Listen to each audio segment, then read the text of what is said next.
Good evening, ladies and gentlemen. Thank you for joining us and welcome to our November 16, 2023 Planning Board meeting. We are happy and delighted you're here tonight. Again, if you wish to speak before us, make sure you complete one of the green forms. You'll have 3 minutes apiece, and make sure you turn the green form into secretary there. We do thank you again, and we do have quite a bit of agenda, so we want to definitely move forward. May we have roll call, please? Certainly. Mr. Barhu, Present. Mr. McLean, Here. Mr. Newman, Mr. Robinson. No, he's away. He's excused. Okay. Mr. Servant, Present. Mr. Weatherholtz, Here. and Ms. Washington, present. Mr. Chair, you have a quorum. Thank you very much. You have the minutes, so hopefully you had a chance to look over the minutes. Are there any changes or any adjustments? Don't believe so, Mr. Chairman. Move approval. I second. Okay.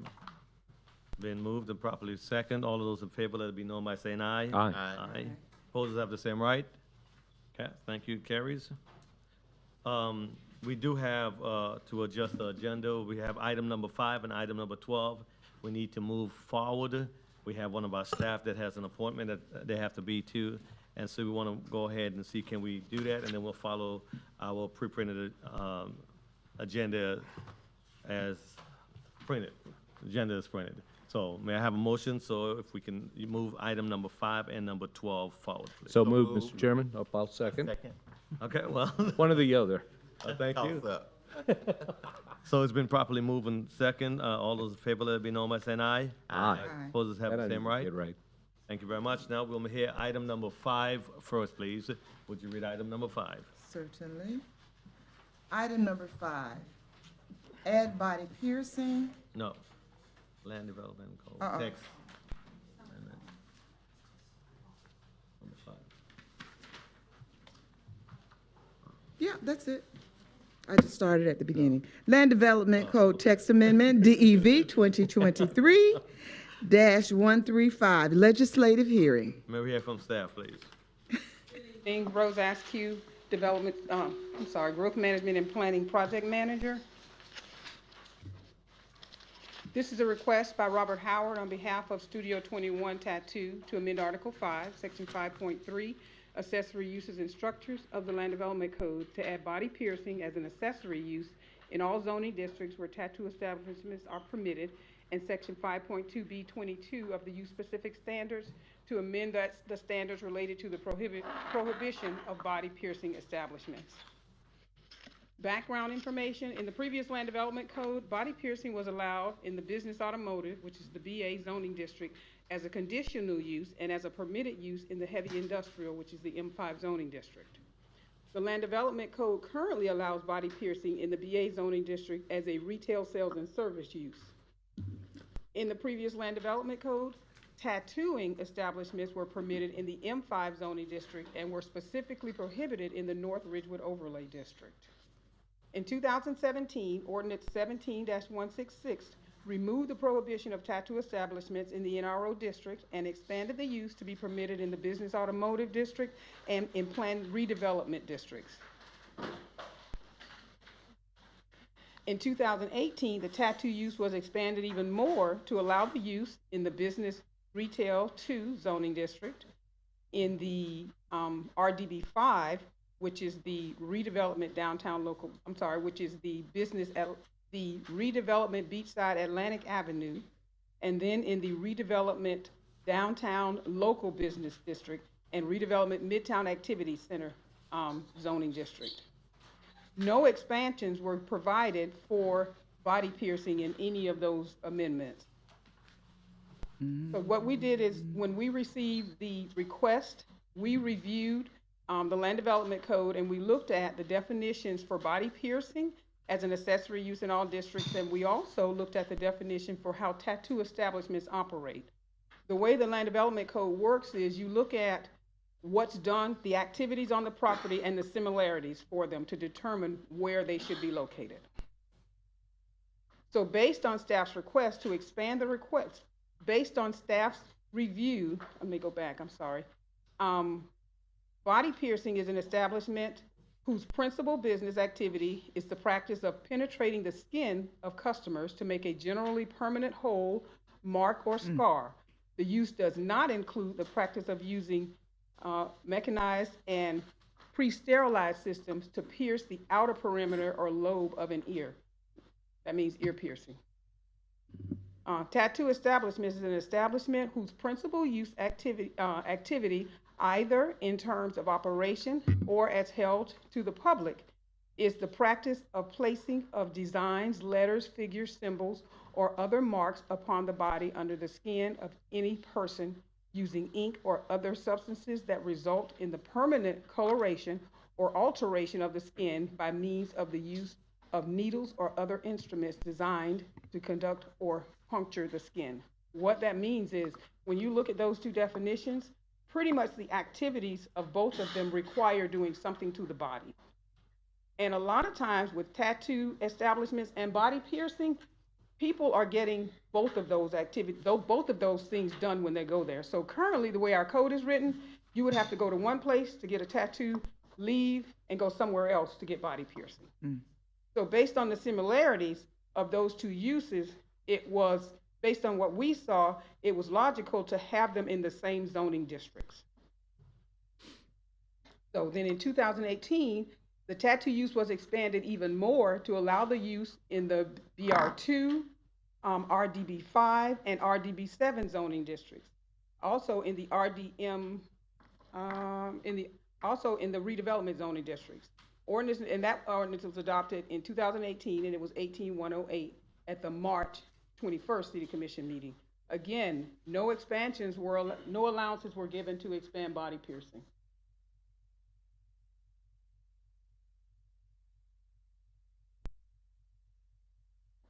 So based on what we saw, staff determined that instead of expanding it only as an accessory use to tattoo establishments, that the use had the same activities and the same impacts as tattooing. So we are requesting to expand that use to allow it as a permitted use anywhere where you would allow tattooing establishments. So we're asking, the applicant was asking as an accessory. Staff is requesting that it be allowed, that body piercing be allowed as a permitted use anywhere you would allow tattoo establishments.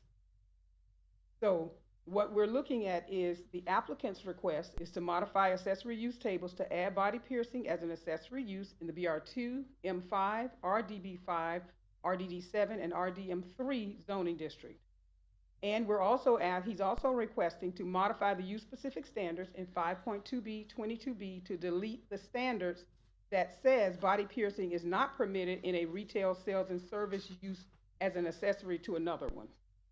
So what that says is if you have body piercing and you want to have that use, if it's another retail sales and service use that's already happening, you wouldn't be able to have it as an accessory use. Also, body piercing establishments, it says in 5.2B22D that a body piercing establishment is prohibited on properties abutting International Speedway Boulevard or Dr. Mary McLeod Bethune Boulevard. That one is requested to be deleted because if we approve this amendment, there are some of those zoning districts that front on those streets. So staff's amendment is an expansion request, and we're asking you to expand the request to modify the permitted use tables to allow body piercing established as a permitted use in all zoning districts that permit the tattoo establishments. Our expansion use also includes the second part of the applicant's request to delete those standards relating to the prohibition of body piercing in other areas. There's also a third recommendation that the board can make. That recommendation could be completely different from what we're asking for. So say you don't want to choose the applicants or staffs, then it would be up to the board to discuss it and determine the recommendation they want to bring forward to allow how they want to allow it or if they don't want to allow it at all. So a recommendation based on an analysis and a review of the standards listed above relating to body piercing and tattoo establishments, staff recommends approval to amend Article 5, Section 5.2, Principal Uses and Structures of the Land Development Code to add body piercing as a permitted use in all zoning districts where tattoo establishments are permitted, and to amend Section 5.2B22 of the use-specific standards to delete language relating to the prohibition of body piercing establishments in other areas. A majority vote of planning board members present and voting is required to recommend approval to the city commission. This concludes staff's presentation. Any other questions for staff? Quick one, Mr. Chairman, if I might. Rose, so bottom line is we have a applicant that's bringing this forward, but if we go ahead and approve this, then anytime we have a tattoo establishment, then piercing's going to be allowed in that area. It would, Online. yes, there would be two separate uses. Staff is recommending that instead of only allowing a body piercing establishment to be an accessory use to a tattoo establishment, we are requesting that based on the similarity in the uses, that it be a second principal use, meaning you wouldn't have to be part of a tattoo establishment to have a body piercing establishment in those zoning districts. You could have two separate uses. Perfect, thank you. You're welcome. Okay, any other questions? Okay, do we want to hear from, can we hear from the applicant? Oh, okay, so she said the applicant. Actually, hang on a second. Yeah, I That was one gonna has say, an I think Mr. Howard would be, if Yeah. he wants to speak to us. Okay, so we do have someone that would like to speak, Mr. Robert Howard. Yeah. John. Robert Howard, Studio 21 Tattoo, 132 South Atlantic Avenue. I appreciate your guys' support on this. I've been working on this for a long time. I've been in the industry about 30 years, and tattoos and piercings do go together. I'm a little confused on the wording there. I think that piercing should be attached to a tattoo shop, not just, let's say, a t-shirt shop because they're in the zoning, all of a sudden gets into piercings. I just don't think it's medically appropriate. You know, I think it should be attached to a tattoo studio. Other than that, I think everything sounded really great. And, you know, I've been an advocate for this industry for so long. I actually was part of the Indiana state laws that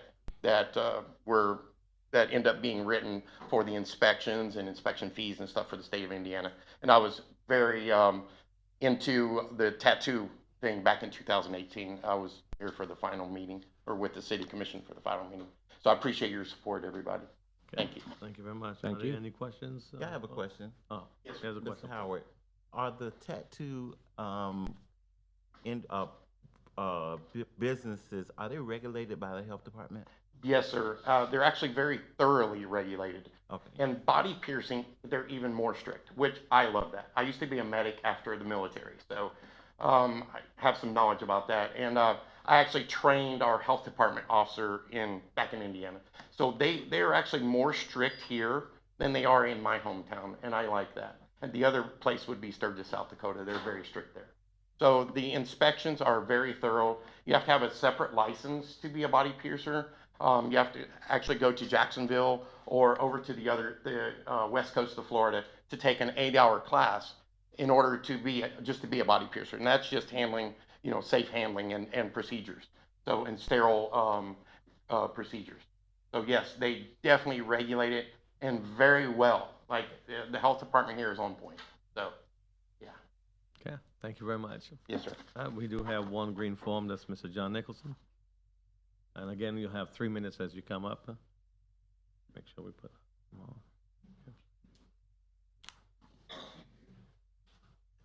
John Nicholson, 413 North Granville Avenue.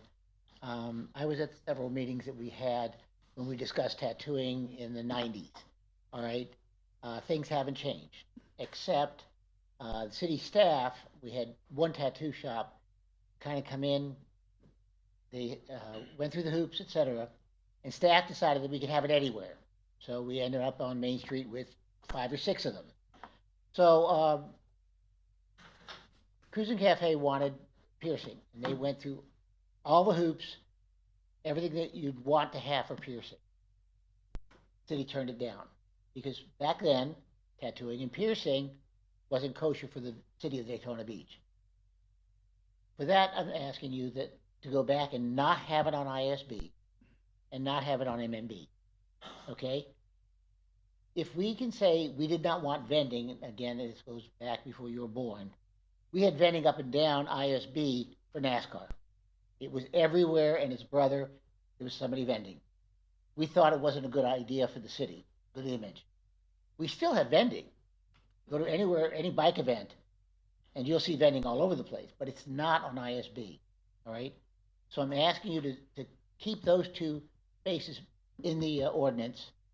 And secondly, again, as the gentleman said, if you're going to have tattooing, that's the place to put piercing. We don't want to have another 8, so you end up with 16 or maybe 20, because you look at the t-shirt shops, we have enough of them to choke a horse. So we don't want them carte blanche throughout the entire city, because there were, 7 locations they could go? But we don't want that. So I'm asking you, again, to tie it to because they're both the same thing, really, and the same image for both of them. If you have tattooing, to me, piercing should go in those locations. It's the same, it's not 20 years ago or 30 years ago. The image has changed. So yes, we should have piercing in the city, but it should be at a tattoo shop. Thank you. Thank you very much. I don't have anyone else that wishes to speak. I don't have any green forms. So, board may have a discussion moment or motion. Mr. Chairman, I'll make a motion to move approval of agenda item number 5, Land Development Code Text Amendment, DV 2017-130, LDC Text Amendment, Body Piercing. Okay, but we have to be specific, Yeah. whether it's number I'm one, being number 2, or very number 3. specific, exactly what the staff report. Oh, according to staff adheres to. report. Yes, sir. Okay, so, Second. And, question. go ahead, we have one question. So we have a motion on the floor. Are we saying that we're just opening up piercings and tattoos to every zone, every area? Or are we excluding, like what Mr. Nichols mentioned about excluding ISB and ML. Do we have to put that in the motion? Well, that's, If it- depends if you choose item number 1 or 2. Remember, there's 1, and there's item number 2. Once, Rose, one staff actually explained it. So, And if I may staff, add, can you come back and just, yeah, for clarity, please? Yeah. while she's doing that, the motion was to approve the staff's recommendation to allow the body piercing wherever a tattoo use would be permitted. That could include locations that are on ISB, but it's just a blanket, wherever a tattoo use is permitted, the body piercing would also be permitted in that zoning district. And one of the things that we look for, we look at, when we do an analysis, we look at the impact of the use of a tattoo parlor versus the impact of the use of a body piercing, very similar. You know, people come over there, they park, somebody goes into the facility, they're in the facility for an amount of time, they have the procedure done, then they leave. It's all very same with the impact to the area. So we didn't see a difference between those two uses, which is why we decided that they probably should both be permitted since the one is. And the discussion about perhaps having a T-shirt shop that might have piercing with it. I think Mr. Howard made a very good point that there's a great deal of licensing and regulation that has to go on before that occurs, regardless of what entity it's in. I don't know if that's going to happen very often, so I'm comfortable with the motion I made. Can I make a point of clarification? Yeah. Please. Yes, Because the applicant asked for it to be an accessory right. to a tattoo establishment only. It's not an accessory use to any other kind of retail. He's only asking for a tattoo. So if a t-shirt shop wanted it as an accessory, they couldn't have it. I was about to say Yeah, they that, couldn't so have it. Okay. And the zoning districts where the use would be permitted by right are limited. BA, M5, BR2, RDB5, RDD7, RDM3. So it's not every single area in the city. So it is very restricted where it is, and it's only going to be permitted wherever a tattoo establishment would have been permitted as a principal use on the property. If you choose to do it as an accessory, it would only be allowed as an accessory to a tattoo establishment. So a t-shirt shop couldn't have it. Right, No other type of retail use would have it. right. Also, they were looking at the exclusion where you remove those 2 sentences. Correct. Because That would be along with your motion, with your. yes, sir, absolutely. Because if we approve this Yeah. and don't remove those 2 things, you still wouldn't be able to allow it because you're still leaving in the prohibition. Okay, are we clear? Okay. We're clear? Mm-hmm. Thank you. You're Okay, welcome. thank you very much. All right, we have a motion, we have a second. We need to have a vote. All those in favor, let it be known by saying aye. Aye. Aye. Opposers have the same right. It carries as staff recommend. May we hear item number 12, please? You'll read, and then we'll have staff. Certainly. Item number 12.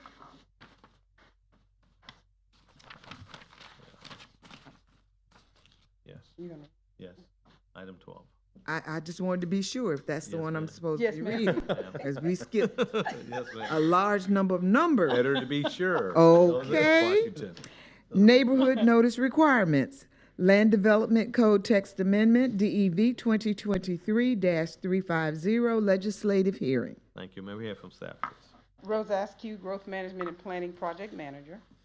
This is a request by the Growth Management and Planning Department to amend Article 3, Section 3.3, Standard Procedures of the Land Development Code to modify procedures for neighborhood meetings. So at recent city commission meetings, citizens have raised concerns regarding the current regulations for neighborhood meetings. Their primary concerns include the 300-foot distance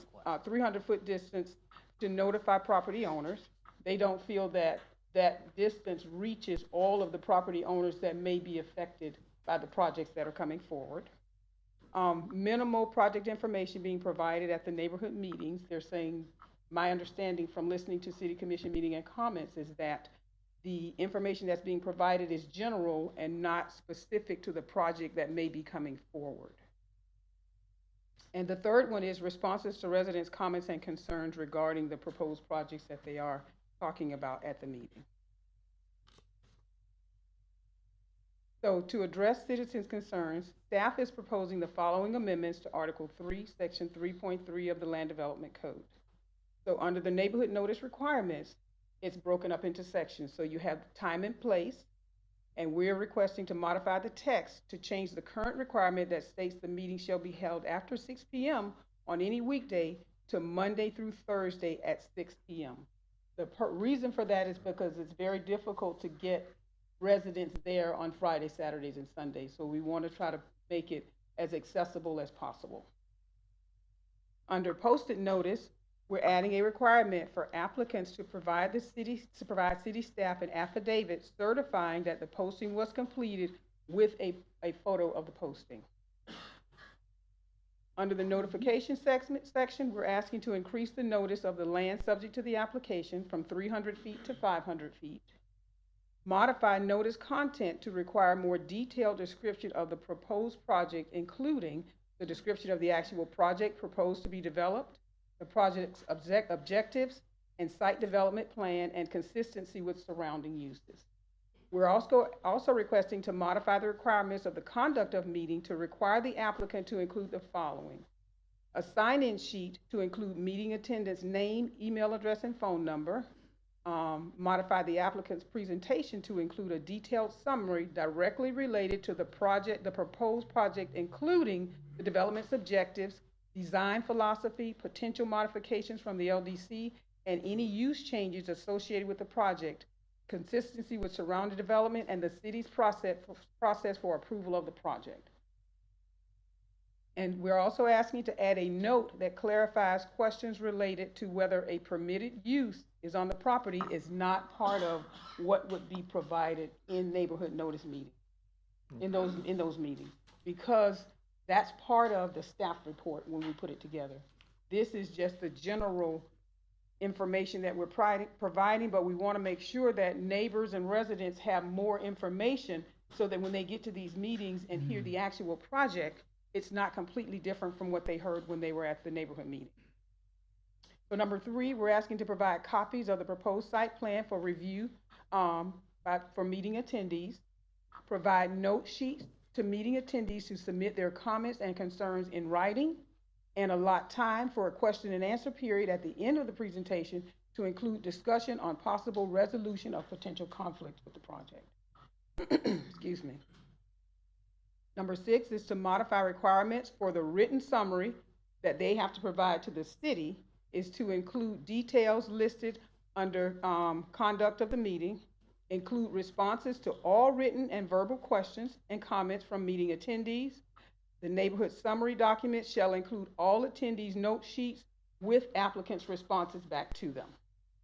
We're asking to modify requirements for staff attendance to add text to clarify that any staff attendance at the meeting will only be as an observer of the meeting. We had to put that in there because a lot of times if staff attends the meeting, it becomes a city staff meeting versus the applicant's actual meeting. And so we want to make sure that when we're there, we're just, if the applicant invites us to come in, we're there as an observer, not as a presenter.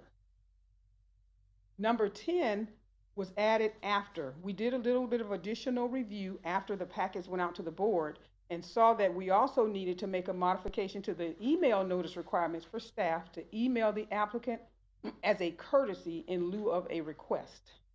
And that is because we recently had an incident where we never received the notice from the applicant, even though they sent it, but there was some kind of glitch in our system. So because we never got it, they're now having to do their whole neighborhood meeting over, and they shouldn't have had to have done that. So now it's just going to be a courtesy that they send it to us, so that if we don't receive it by the time we are supposed to have it, they won't have to do it over. They'll just need to make sure they get it to us. You know, if I can add on to that, Rose, we're going to do everything we can to make sure all of those email blasts, email blasts go out. It's not that we're not going to do it. We just don't want to tie the applicant up to a responsibility of having staff make sure that that gets done. So we'll do everything we can, just the same way that the city will, on our social media, we send information out there. That's not in the code, but it's something we do. So this is just a kind of a policy on how we notify as many people as possible. Mm-hmm. In your packets, there was a strike through and underline of all of the modifications that we're requesting from the code. But number 10, because it was not provided as part of your staff report, I provided it in the PowerPoint presentation so that you could see exactly what we're changing. And it's only what's in red.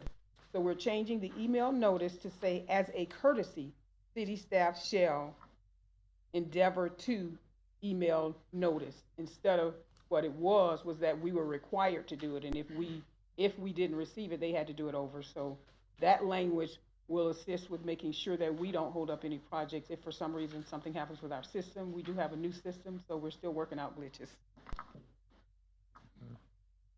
As a staff recommendation, staff recommends approval of the proposed text amendment to amend Article 3, Section 3.3, Standard Procedures of the Land Development Code to modify procedures for neighborhood meetings.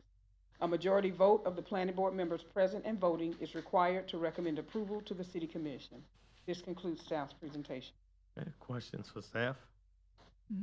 Quick one, if I might, Mr. Chairman. Rhodes, as I'm looking at this, and I'm looking at 300 to 500 feet. I mean, obviously 500 is more than 300. That's a good thing.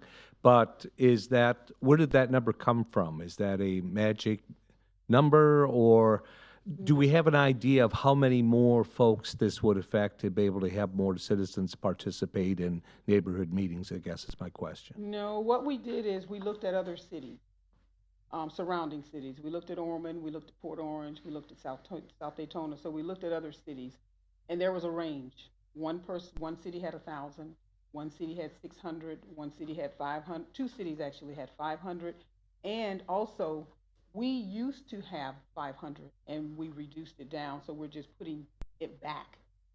In the old code, we didn't have neighborhood notice requirements. They were just provided as a courtesy by the applicant. And so when we did our new code to listen to citizens, they said we needed that to be mandatory for specific projects to make sure we know before they move forward to public hearings, we will have had the opportunity to have some input on projects.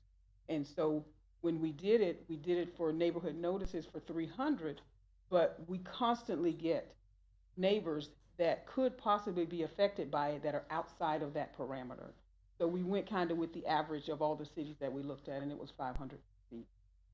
I see, and I can understand, obviously, it's more work for you guys to deal with more people and all those things ancillary to it. I would like to, at some point, be able to, say, use an example of a building east of A1A, that extra 200 feet. How many people is that bringing into the process if this gets passed that wouldn't be? Where is that extra 200 feet meaningful, I guess is my question. Well, I can And I give, guess one way to find out is to try it. well, it is. I can give you an example. We had a Please. recent notice requirement that was 300 feet, And there were over 300 letters that were sent out. So it really does depend on how dense the area is where this action may happen. If you're out in the LPGA area where it's less dense and you have less property owners out there, you're going to have less letters. But in the more dense areas, you're definitely going to have more.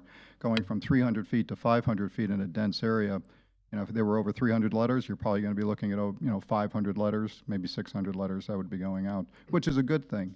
The more people that are notified, the more people that receive the email blast, the more people that see the signs as they're passing by, the more people that are on City of Daytona Beach social media, the more people that go on our website and they see what's going on, the more people get involved in the process. I couldn't have said it better, Dennis. I noticed too, Rose, when you're talking about the mail notice and the change from 300, 500 feet, that the boundaries of the planned district stayed at 300 feet. Was there any reason to take a look at that and perhaps expand that to 500 feet? When you say the boundaries of the planned district? It reads the boundaries of the planned district to extend not within those boundaries within 300 feet of the land subject to an application. I'm just curious. Well, all of it went from 300 to 500. So it's, Okay. when you look at the boundaries of the property that is proposed for the development, you're looking at the property boundaries. It'll now be 500 feet, no matter what side of that property you're on. It's everybody within 500 of the boundaries of the project that's being proposed, the parcels.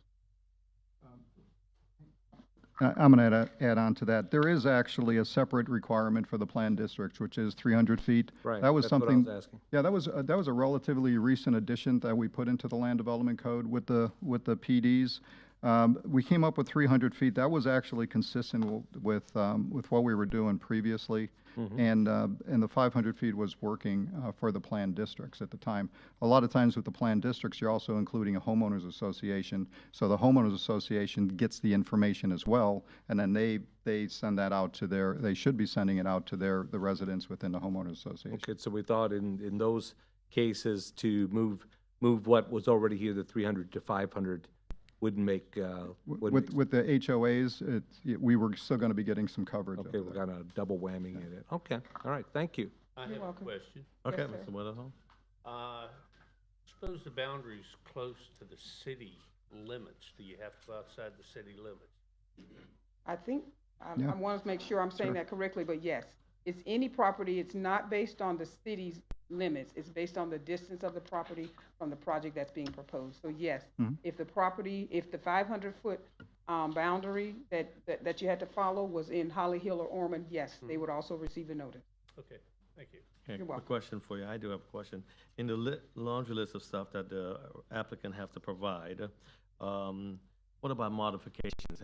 Because when they do come, and sometimes the modification do affect citizens and so forth, was that one of the mandatory things that was requested to be added to the list?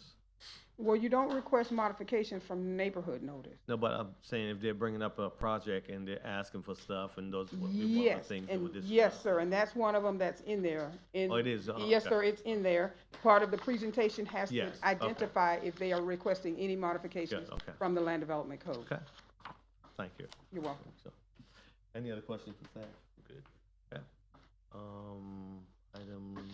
I don't have any want to speak. Auto? That's 13. Oh, 12. Okay, I do have one person that, Carol, Bisflow, I believe. Again, when you come, just please state your name and address for our records, and you'll have 3 minutes. Thank you, sir. Thank you. My name is Carol Bristow, and I'm at 609 Tarragona, but I'm here for a different issue. But anyway, I wanted to ask the question, when you take the 300 feet to the 500 feet of that each way, from where? Easement lines, center of the street, right-of-way lines, where does the 500 start that you go from? From a right-of-way line on a road?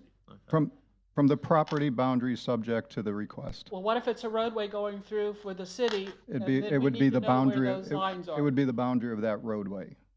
So Right-of-way line? It would be the right-of-way, the boundary of the Not right-of-way from line. the center of the Not from road. the center, it'd be the boundary from the Okay, outside. I just wanted to know, because it doesn't state in there, it just says 300 to 500. I used to do this a long time with the Department of Transportation in public involvement, Yes, ma'am. and we had to be very careful about where we placed that 500 to 300 feet. Because it does get you in a lot of trouble. If you go from the center, you're in trouble. Yeah. Okay, I'm just bringing that up. Thank you Okay. so much. Thank you. Do I have anyone else that would like to speak for or against this item? No. Not for this item. Okay. May I have a motion, please? So move, agenda item number 12, quasi judicial hearing, LDC text amendment DEV 2023-350, neighborhood notice requirements. Second. Okay, it's moved and properly second. All those in favor, let it be known by saying aye. Aye. Aye. Opposers have the same right. It carries. Thank you very much. That item's passed.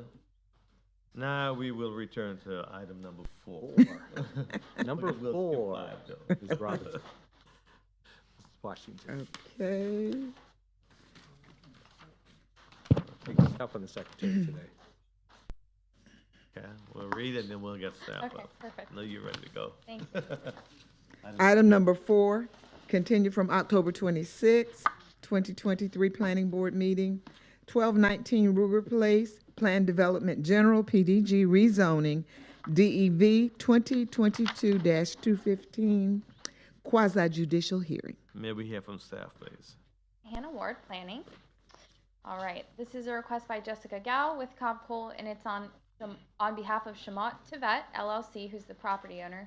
It's to rezone .22 plus or minus acres of land from single-family residential 5 to Plan Development General to memorialize the existing non-conforming 3-unit multifamily complex.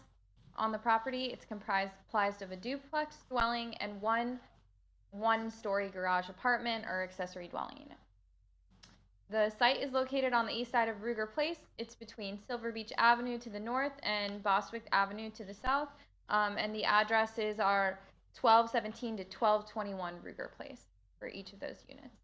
As you can see, the site's fully developed presently. The current future land use is retail. The current zoning is single-family residential 5, and then the proposed zoning is Plan Development General. Just to give you a little bit of detail, there is one duplex, which is in the main structure, and then there's a garage apartment in the back. It's an apartment, and then there is also room for a vehicle, it looks like, based on the drive-by I did today.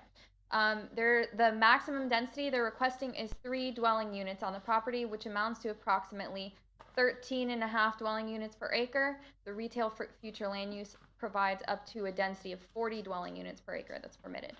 No non-residential uses are proposed. The only use that they're requesting is this multifamily complex. The existing living unit area is comprised of 2 units at 550 square feet in the main house, and then a garage apartment at 800 square feet. And no signage is proposed as part of this development. As part of the rezoning request, the applicant has proposed the following improvements to the site. They propose to expand the internal walkways to 5 feet wide. They propose to replace the driveway with ribbons that currently exist with paved concrete. That would be approximately 12 feet 2 inches wide. They will be paving and striping 4 parking spaces. Currently, there's only a driveway. And they propose to install ligustrum shrubs along the northern walkway and the western parking spaces. So I put up the proposed development plan and highlighted the improvements that they're requesting. The concrete pavement, 2 parking spaces that are adjacent to the garage apartment, 2 parking spaces that are in front of the 1221 unit. They're proposing to expand the walkway leading up to 1219, and they will be adding shrubs to either side of that walkway, as well as along the perimeter of the 2 westernmost parking spaces in front of the 1221 unit. The site modifications that they have requested from the Land Development Code include a request to reduce the required parking for the development from 6 spaces or 2 spaces per dwelling unit to a total of 4 spaces, which is really all that they're able to accommodate. They've requested to reduce the required one-way driveway width from 14 feet to 12 feet 2 inches. They've requested to allow for the one-way driveway to function as a 2-way driveway so people can back out of the easternmost parking spaces and turn around and then come out the driveway, as well as the westernmost parking spaces. That configuration will kind of work the same way. They've requested to allow the required parking to be located within the front yard, which would otherwise not be permitted for a multifamily complex. although this kind of takes the character of a single-family home with the accessory apartment based on how it's developed. They've requested to waive the required building and property perimeter landscaping in favor of standards that would be consistent with how single-family detached dwellings and duplexes are developed. And they've requested to modify the substitution rate for palm trees from 2 palm trees for every 1 shade tree to 1 palm tree for every 1 shade tree, consistent with how the trees are currently situated on the property. And then they've also requested to waive the tree preservation requirements in favor of the existing vegetation that's shown. I'll go back to, let's see, got a picture here so you can see the existing condition of the property. This is prior to any site improvements.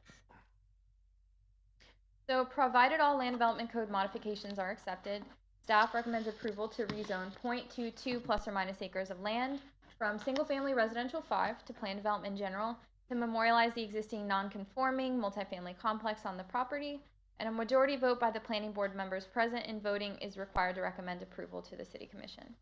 The item is tentatively scheduled to be heard by the City Commission for first reading on January 3rd and for second reading on January 17th, 2024, and this concludes staff's presentation.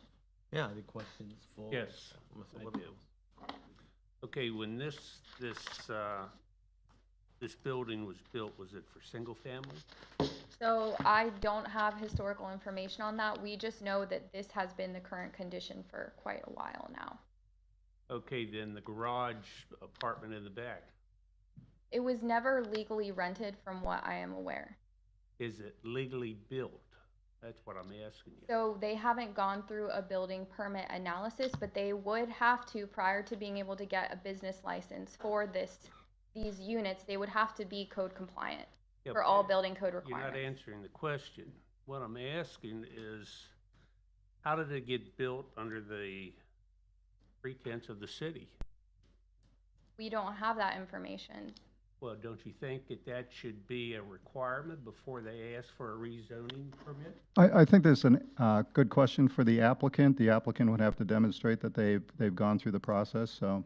Well, I mean, before the applicant Mhm.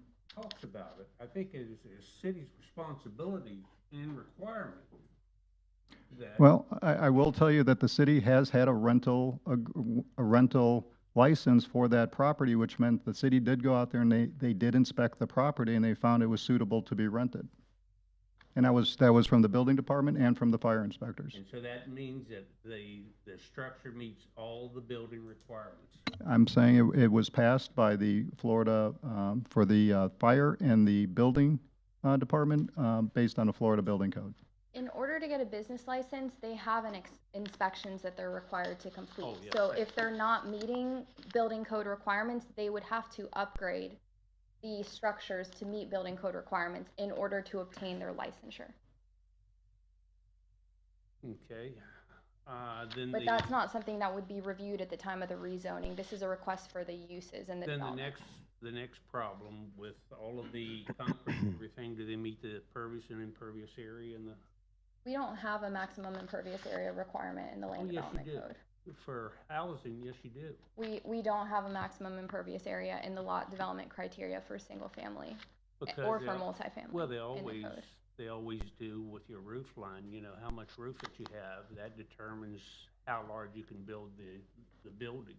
So at the time so they're gonna have to submit a site plan for the proposed improvements. Mhm. When that site plan gets submitted, which isn't at this stage, they are gonna have to demonstrate that the flow of water off of the property is sufficient to prevent any impacts. Well, But it's not reviewed at this stage of the development. It's going to have to be, why would you change the zoning before the requirements are met? They're not required to do final engineering plans until the site plan. They're only requesting for the type of development on the property and for the uses and the modifications. Because, you know, with the paving and everything, the additional parking spaces, I'm very familiar with the area. You know, that's gonna be substantial. For a small lot, it's probably, right now, I'm just guessing 70% built out. the lot? So there are development standards that were provided. In the dimensional standards of the PD agreement, they're also in your staff report. The maximum impervious surface area that they volunteered is 43%. Our land development code does not have a maximum impervious surface area requirement. They just need to demonstrate that the engineering actually functions, and that's reviewed both by the Permits and Licensing Division as well as the Public Works Division for drainage. The maximum building coverage that they proposed is 27%, which is actually less than what's required by the Land Development Code currently, which is 35%. I must have been walking around the wrong lot then. These standards are actually included in your packet in the staff report as well. I understand. I read the packet, but I walked the perimeter of the property. And, you know, I've been through this several times with different developments. And I think that it's going to exceed, especially with the additional parking, and, you know, you're gonna have parking in a residential area in the front yard. So just to clarify, the maximum percentages that are included in the PD agreement as well as the staff report are consistent with the conceptual engineered plan that was provided as part of the PD that shows all of the improvements. So this criteria takes into account the improvements that are being proposed.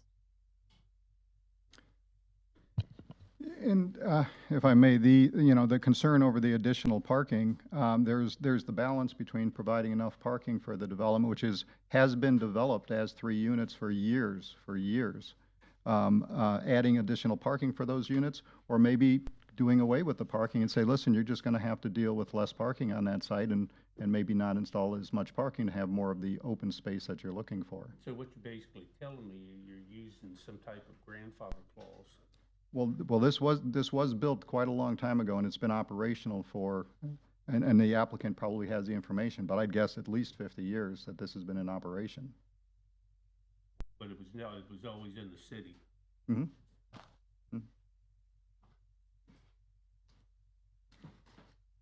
Okay, so what we'll do, we'll hear from the applicant, and then you can continue your question.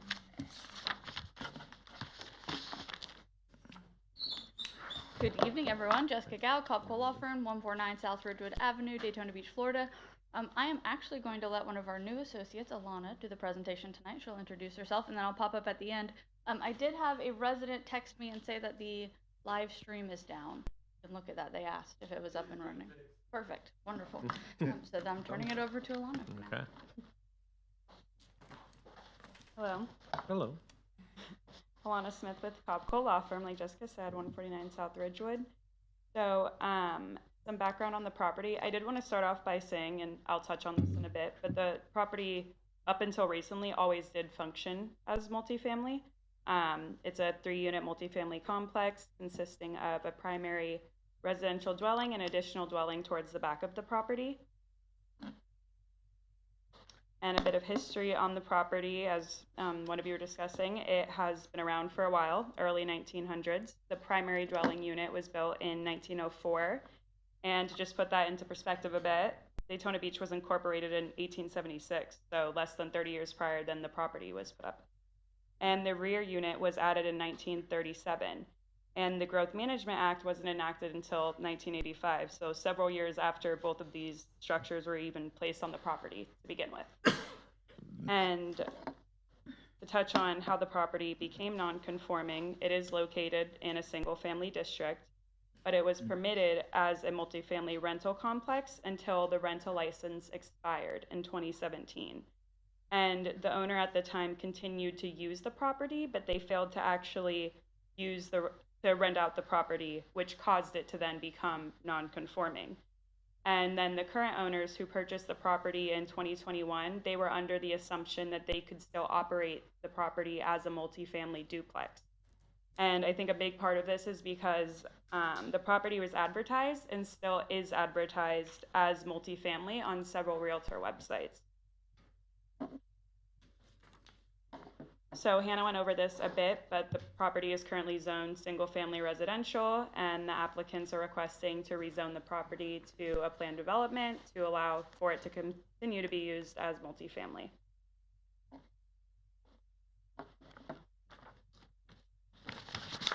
And as I previously just touched on, this property has operated as multifamily before the current zoning regulations were even set in place. And Cobb Cole, the law firm myself and Jessica work at, it's been around since 1925, and it's much older than that. Has a lot of historical charm, which I think is evident from all the photos of the property.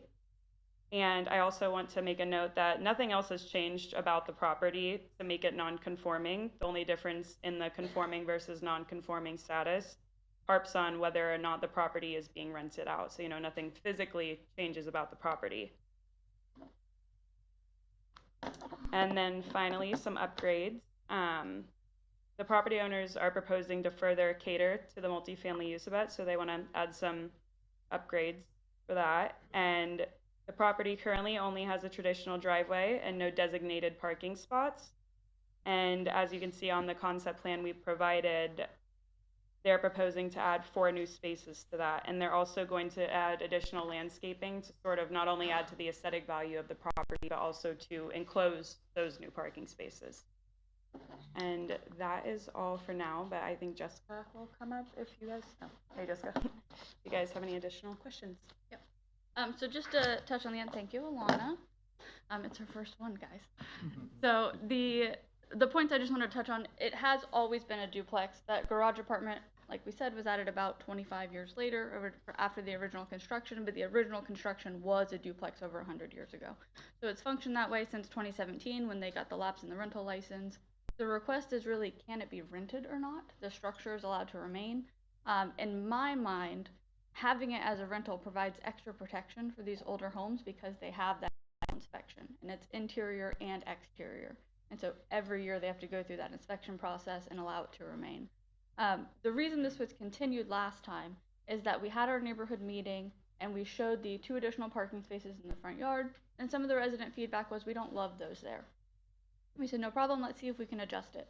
And so we adjusted it, and let's see if I can go back through these quickly. This one's fine.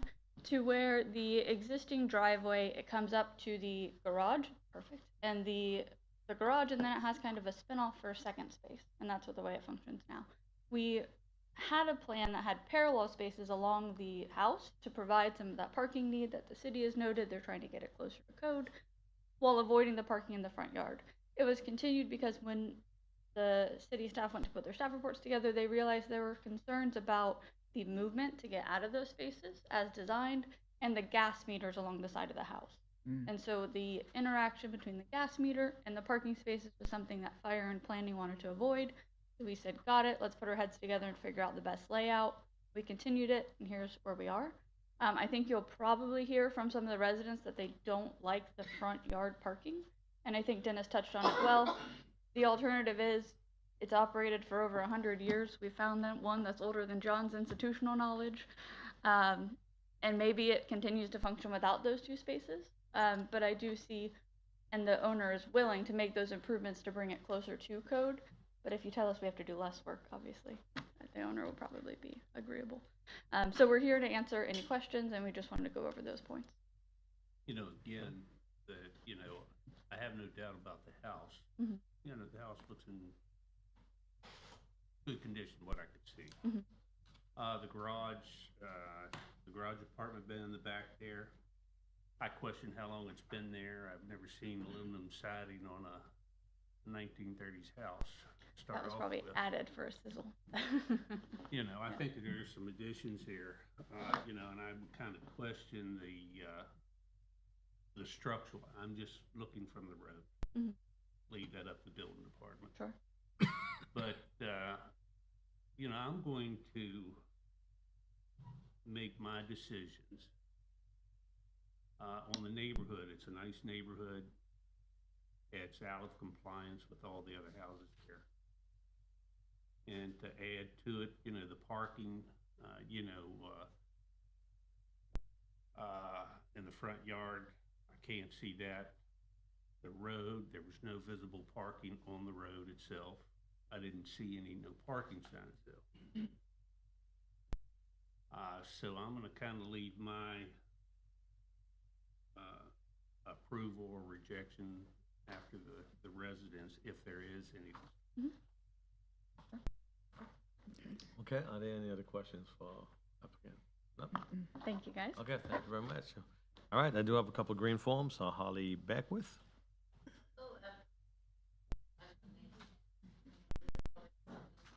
Okay, Miss Elizabeth Barnes.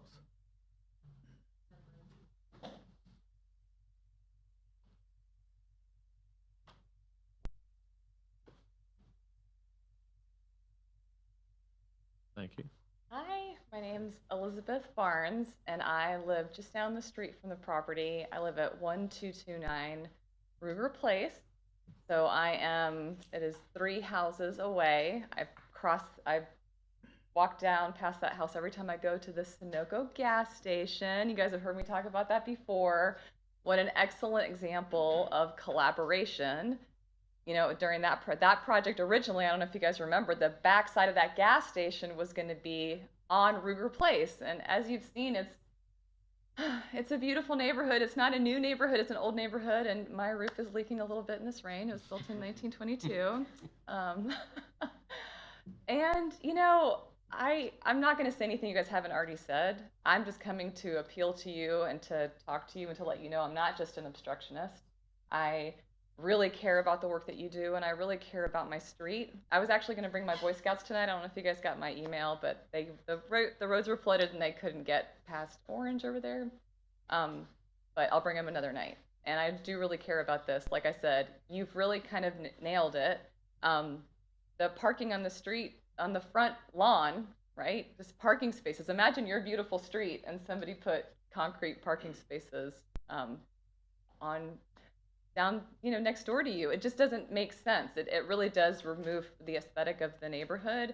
And again, I just have to give Cobb and Cole and Sunoco and really you, if you guys hadn't said, hey guys, you know what, we're not sure about this plan. You know, the city approved the plan that Sunoco came with. It made sense given the code, but the aesthetics of the neighborhood are such that we're not sure. And to be very honest, you know, I knew the guy that lived there for a long time, running that property for a long time. He was not the kind of guy who was going to show up here and improve his property. I'm really delighted that a new owner has bought that house. And I feel very sensitive about coming up here and being against an improvement to a property, because I do want people to invest. I have 2 boys. Like I said, I've lived there for over 20 years. It's really about if you have to put parking on the front lawn, it doesn't make sense. And ultimately, it was a duplex with a detached garage. A lot has happened to that property, and I look forward to hearing how we can just collaborate. The neighbors across the street, Alice and Stacy, also are against this plan. I did speak to them, and you'll speak to Holly, as is my next door neighbor. He can be a little fiery. You guys have met him too. But we all really love our street, and I thank you so much. I appreciate it. Yeah, thank you very much. All right, Miss Holly.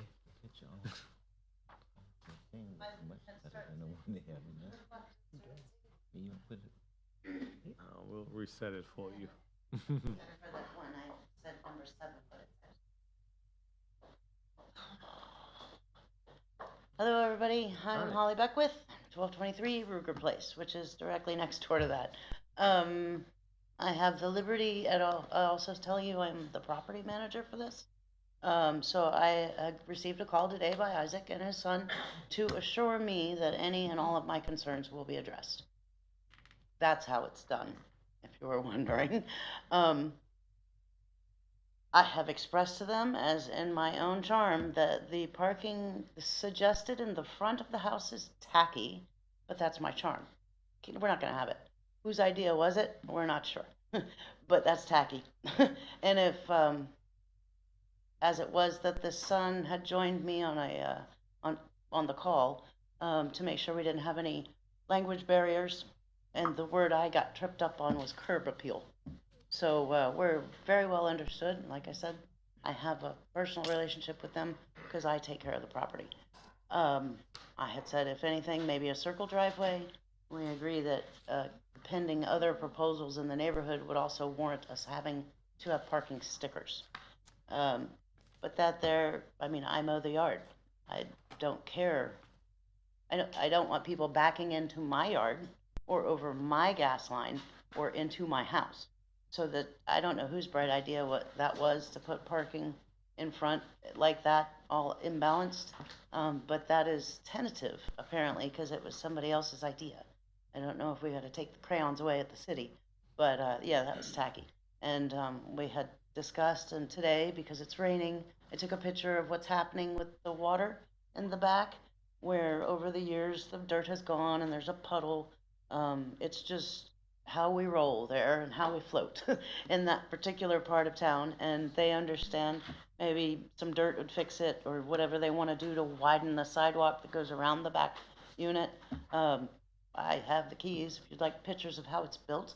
It's quite secure and the garage is very dry.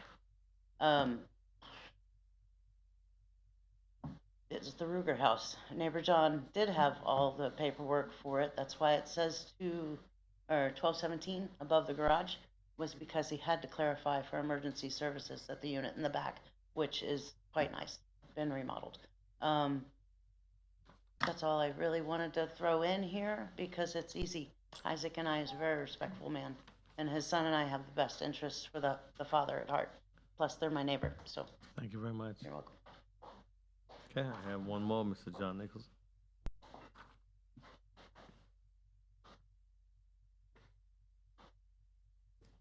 Yes, sir. John Nicholson, 413 North Grandview Avenue.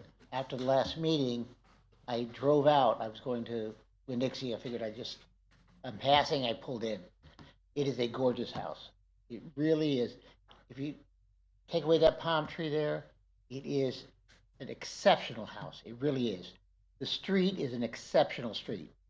So with regard to the idea of it being a 3-unit, it's been that way for almost 90 years. They've existed with the neighborhood. Anybody has opposed the idea that it's 3 rental units. Okay? The only thing that's in opposition is the parking. Now, they've been parking like this for 90 years or so, it's not a problem. All right? What it exists in the neighborhood is a Sunoco, literally right next door. Diagonally across the street is a condo, 5 stories high. But the rest of the street is unique. All right? When you put the parking in the front, it's a further encroachment. It takes up almost half the street when you go from the Silver Beach. It's all that lawn for Sunoco. Okay? You've got the condos. Now you're adding more cement to the front of it. So I can understand why the neighbors are opposed to the cement parking. So I'm asking you to grant a waiver, because you can do that. They don't need all that additional parking. So if you can, and there's plenty of street parking. When I was there was like trailers from that house all the way to Silver Beach. If they can put trailers on the street, you can put a car. So I'm asking you not to destroy the unique appearance of this home, because it really is attractive. And once you put all that cement in the front, you will lose that allure. And especially across the street, there are 2 huge, gorgeous homes. And you really want to protect the neighborhood. Please vote against the parking in the front and allow them to continue a 3-unit. Thank you. Yeah, thank you very much. Is there anyone that would like to speak for or against this item? Not? Board, I have a motion. Mr. Chairman, no one likes parking more on this board than I do, but I think we have an unusual situation here where we're talking about long-said standards in a community that has a certain level of expectation, and the idea of having parking spaces on front lawn, I think, would deter from that. So I'll make a motion providing all the LDC modifications, excluding the request for the location of off-street parking spaces. Move approval of agenda item number 4, Plan Development General PDG rezoning, DEV 2022, 215, 219, Ruger Place. And point of clarification, the applicant would need to consent to to that amendment in order for your recommendation to go through based with. Okay. Again, for the record, Jessica Gal, Cobb Law Firm, 149 South Ridgewood Avenue, Daytona Beach, Florida. I just wanted to, if I can, for chance, recommend Please. the language of the recommendation being except maybe to allow the existing driveway configuration to remain in place. Because if we get into parking spaces, they're not paved and striped right now. And so it's the intent of the board will move forward with the recommendation. If the intent is let it function how it has for 90 years, then we would leave the kind of ribbon driveway in place, get rid of that extra impervious area, and just let it function the way it has. Jessica, the way I look at it, however the language needs to be to eliminate 2 parking spaces on the front lawn, I'm good with. Yeah, because there's plenty of room, I mean, in the street. And I Yeah, will, I just didn't see anything parked there. I looked for no parking signs. and I will say Public Works did review that. It's not legal street parking, so they couldn't use that in planning staff's analysis, but it is customarily. And so, you know, with parking and everything, you know, then is there any, and this might be for zoning for the ADU, is there any certain requirements for that to be classified as an ADU? I mean, it's just an auxiliary. Well, the property will actually be classified as multifamily, so that'll actually be a unit and not an accessory dwelling unit. But parking is required for each unit. For the multifamily units, you're required to have 2 parking spaces per unit. So they would be, by code, required to have 6 parking spaces. With the reduction of the parking from the front, they're gonna be less, they're not gonna meet that requirement, but they've been operating like that for Because, forever. you know, here Them on say they're asking to reduce it anyway, so. because this, you know, it states as an ADU, and I know there are certain requirements for an ADU. It's a accessory garage apartment, but the way the city's code is set up is if there are 3 units on a property, it's treated as a multifamily complex. Right. But you also asked And- for reduce. Yeah, and technically, you cannot have an ADU on a duplex unit. Right. So that's why, Right. yeah. Okay. So how do we want to do this? Yeah. Again, I have no problem with language that'll reflect the fact that we eliminate the parking on the front lawn. And however we need to gussy that up to put that in the form of a motion, I don't have a problem with doing so. You could simply condition your recommendation of approval on that adjustment, which the applicant has consented to, and you can move forward with the motion on that basis. Okay, and since the applicant has agreed, I can go back Yes. to the exact same motion that we just mentioned, providing the LTC modifications excluding the request of the locations of off-street parking spaces. Move approval of agenda item number 4, Plan Development General PDG rezoning, DEV 2022-215, 219 Ruger Place. I second that motion. Okay, all in favor, let it be known by saying aye. Aye. Aye. Opposers have the same right? I'm opposed. Okay, we have 1 opposed. 4-1. Okay, motion carries, thank you. Item number 6. Item number 6, Tiki Supreme Site Plan DEV 2023-018 Quasi Judicial Hearing. May we hear from staff, please? Good evening, planning board members. My name is Paula Long. I'm a planner with the city. Great to see you. You're reduced a little bit today, so I'll focus my attention this way. Thank you. I'm here tonight to present a request from Joe Hopkins, Principal Engineer of the Performance Group, on behalf of Tiki Supreme Incorporated, the property owner, to approve a major site plan to construct 3 individual buildings accommodating 86,050 square feet of light industrial flex space, inclusive of associated site improvements on 12.43 plus or minus acres of land. The location of this site is actually east of Mason Avenue. It actually abuts Mason, west of Williamson Boulevard, and south of Reliability Way. The property is currently undeveloped and vacant.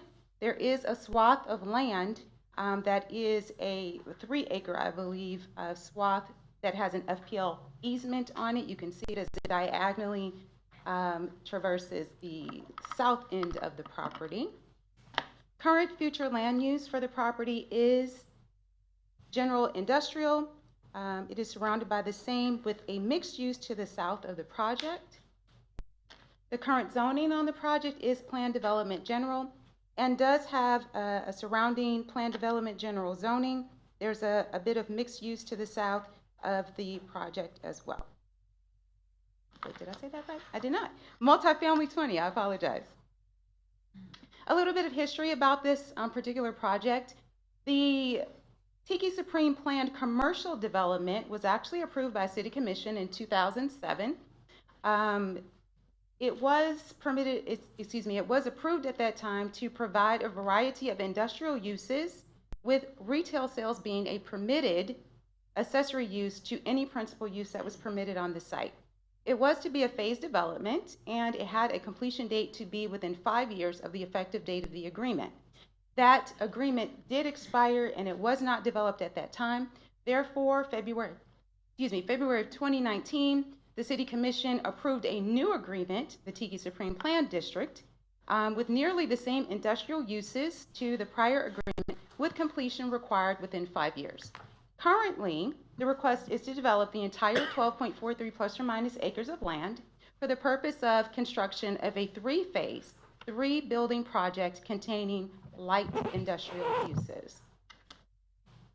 Again, the project will be phased in 3 portions. There will be the first phase, which actually is building 3, a little weird, phase 1 actually starting with building 3. However, that particular building is the smaller of the 3 that will be on the site. It is going to have a contractor storage unit associated with the issuance specifically of a BTR, which is a business tax receipt, for tenants in phase 1, building 3 only. There will not be a contractor's yard site there if there is not a BTR that is issued for a tenant that does have that particular use. The total proposed use, of course, for the property is 86,050 plus or minus square feet of gross floor area, and that does require the planning board to approve. As you're aware, anything over 20,000 square feet does require your approval. We can see here a rendering of what the site is going to look like. To the south, you can see that there is a much smaller building. To the east of that is where that contractor's yard would be. With phase 1 of the development, it is planned that there are going to be 3 swales that are there. And then to the east of the property, behind a privacy wall, there actually is planned to be a proposed stormwater retention pond there as well. The first phase of the site, again, is going to be building 3. I have included the architectural elevations for that because that's the first one that's going to come online. It is important to know that there is going to be a 25-foot scenic thoroughfare overlay with landscaping in that particular section. There also is going to be entrances for egress and ingress for that first building that occurs on the south end of the property, and there will be one that will be shared between phases 1 and phases 2, with building 2 that will be constructed at a later time. There are 4 entrances actually to the building off of Mason Avenue, with the phase 3 actually having an additional, the last entrance, which is at the north end of the property. All of those entrances will be from Mason, so you'll have plenty of entrance to be able to get off of Mason Avenue into this project. And there you can see by the color scheme what's represented there. The yellow coloring represents phase 1, which is building 3. The light blue section in the middle is phase 2. The peach colored section at the north end is phase 3. You can see the 4 entryways that are happening from Mason Avenue. Parking is always a big deal, so we always make sure to have the parking information listed there for you. That was included as a part of your staff report. The property in itself, the project is going to be completely overparked. There's 200 parking spaces that are required. However, there will be 208 parking spaces, 199 regular parking spaces with 9 handicap. There will also be 22 bicycle parking spaces provided there as well. In addition to that, you also have an internal sidewalk system that will connect to the Mason Avenue existing sidewalk system. There will be walkways, crosswalkways that are actually a part of that. And let me just go back a little bit so you can see there's some hash marks. I know it's hard to see on this very small picture here, even though it's really big on the screen. It's still very small to see. But there is a existing sidewalk system that exists on Mason Avenue. As you come into the property, there's actually some crosswalks there that connect to the internal sidewalk system for each phase of the property. In addition to that, as I've already mentioned, there will be the 25-foot scenic thoroughfare overlay buffer that is there. It is a requirement of the PD, and in that they also indicated that they will include additional plantings that would have been the normal 50-foot scenic thoroughfare overlay requirement. However, the PD did request for 25 feet, and they will be adding additional planting to service that. There are a couple of things that will need to be completed prior to the issuance of a site plan approval letter. We do have to receive a consent agreement for the proposed improvements that will happen within that FPL easement. They also will have to demonstrate compliance with the contractor storage yard associated with the issuance of the BTR, the business tax receipt. That is the license for someone to operate in the city of Daytona Beach, for the tenant that will be in Building 3, which is the very first building that will be constructed as in this phase project. In addition to that, it is being contemplated currently as to whether or not there will be a proportionate fair share that will need to be paid. If that is the case, as you are aware, fair share agreement requirements payment must be made prior to issuance of that approval letter. Provided all technical standards of the LDC and project conditions are satisfied, the proposed site plan is consistent with the governing PD, the Tiki Supreme Plan Development, and the LDC. Staff recommends approval of the Tiki Supreme site plan for construction of a 3-phase light industrial use project. A majority vote of the planning board members present and voting is required to approve the application. This concludes staff's report, and the applicant is here to answer any questions that you may have. Okay, questions for staff? Quick one, Mr. Chairman, if I might. Paul, this may not be in your purview, I'm going to ask anyway. The original PD, the PCD in 2007, we had 5 years to get things done. 2012 comes and goes, they get nothing done. 7 years later, in 2019, we call it something slightly different, but it's the same folks deciding they're going to do the same thing. Correct. Is there any penalty, anything that prevents someone from just saying, yeah, I'll throw out 5 years, 8 years, 10 years. If I get it done, great. If I don't, well, gee whiz, that's fine. I'll come back at some future time and try it one more time. Well, we do have a requirement in our code that specifically indicates that a plan development does have to be completed within a specific time frame. If that is not satisfied, then that PD goes away and they have to pay all the money all over again, get reviewed all over again. It really, in the big picture, if the property owner is still the owner or even a new owner and they want to do the same things, they can be able to do those things. But the option always rests with the commission as to whether or not they want to approve it. Okay, so you're telling me that not only that the last bite of the apple goes to the city commission, but also there is a financial component for someone to have to start all over again. Start over again. There's Yes. dollars and cents as well. Okay, thank you. You're welcome. Appreciate it. And if I may add, all of these are based on a kind of the situation at the time. If you recall, in 2007, when this got approved, the economy just went right down, and nothing was moving. We didn't see anything coming here in the city of Daytona Beach, and we saw a lot of these types of developments just kind of fall off. As a matter of fact, at City Commission, we had a lot of requests to extend these PDs and extend the PDs and extend the PDs. So right now, the state we're at right now is, they feel like they're in a position that they're going to be able to develop this. The other thing is, if this were going to a straight rezoning, like an M3 zoning district, there is no timeline for them to develop. The property would be sitting over there. The uses would be permitted on the property. There's no timeline. As long as they meet all code requirements, they can sit on that for as many years as they want until the time comes when they want to build it. The PDs do have that limit, though, to say this long. And then what happens?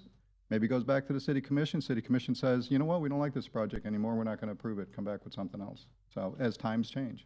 Yep, and I'm totally fine with if there's certain situations where it's forever and ever and ever, that's fine, but in this case, it was not, when you combine the fact that this entity is incorporated out of state, it always gets my attention, as you know. So it gets my attention, they're not necessarily gonna be written up in the News Journal about the fact that they're not honoring their commitments. So that's the premise of my question, but thank you. Thank you. Thank you very much. May we hear from our applicant, please? And that would be Mr. Joe Hopkins. You're the applicant.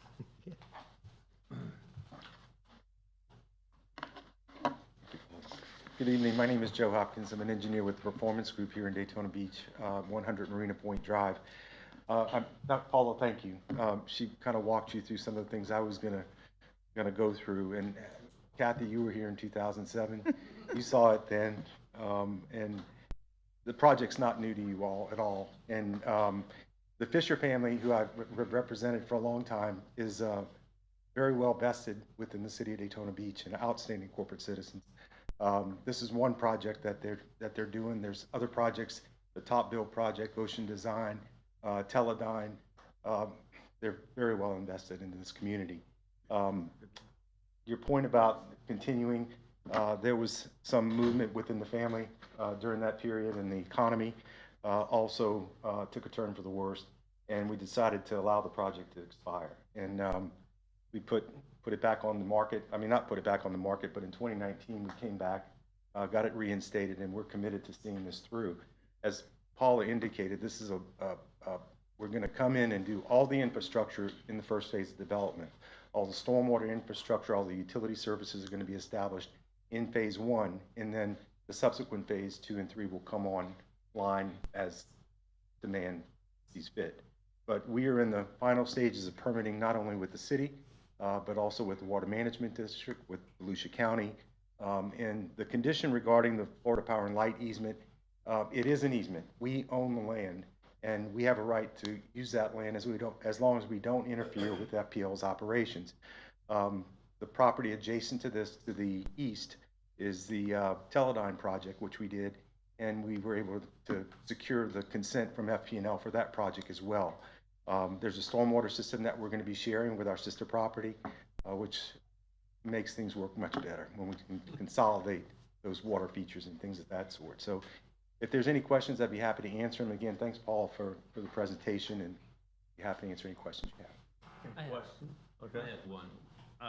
You know, when the easement there, is that classified as a wetlands?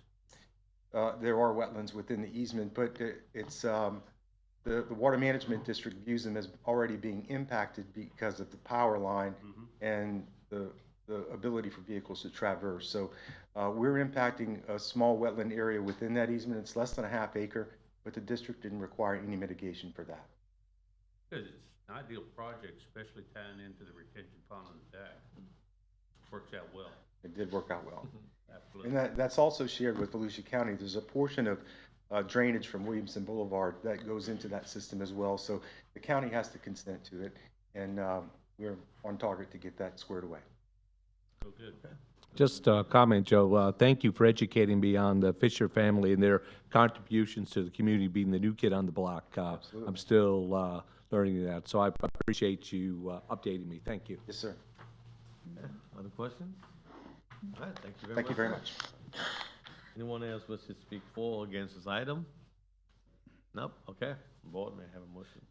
Mr. Chairman, move approval of agenda item number 6, major site plan approval, DV 2023-018, Tiki Supreme.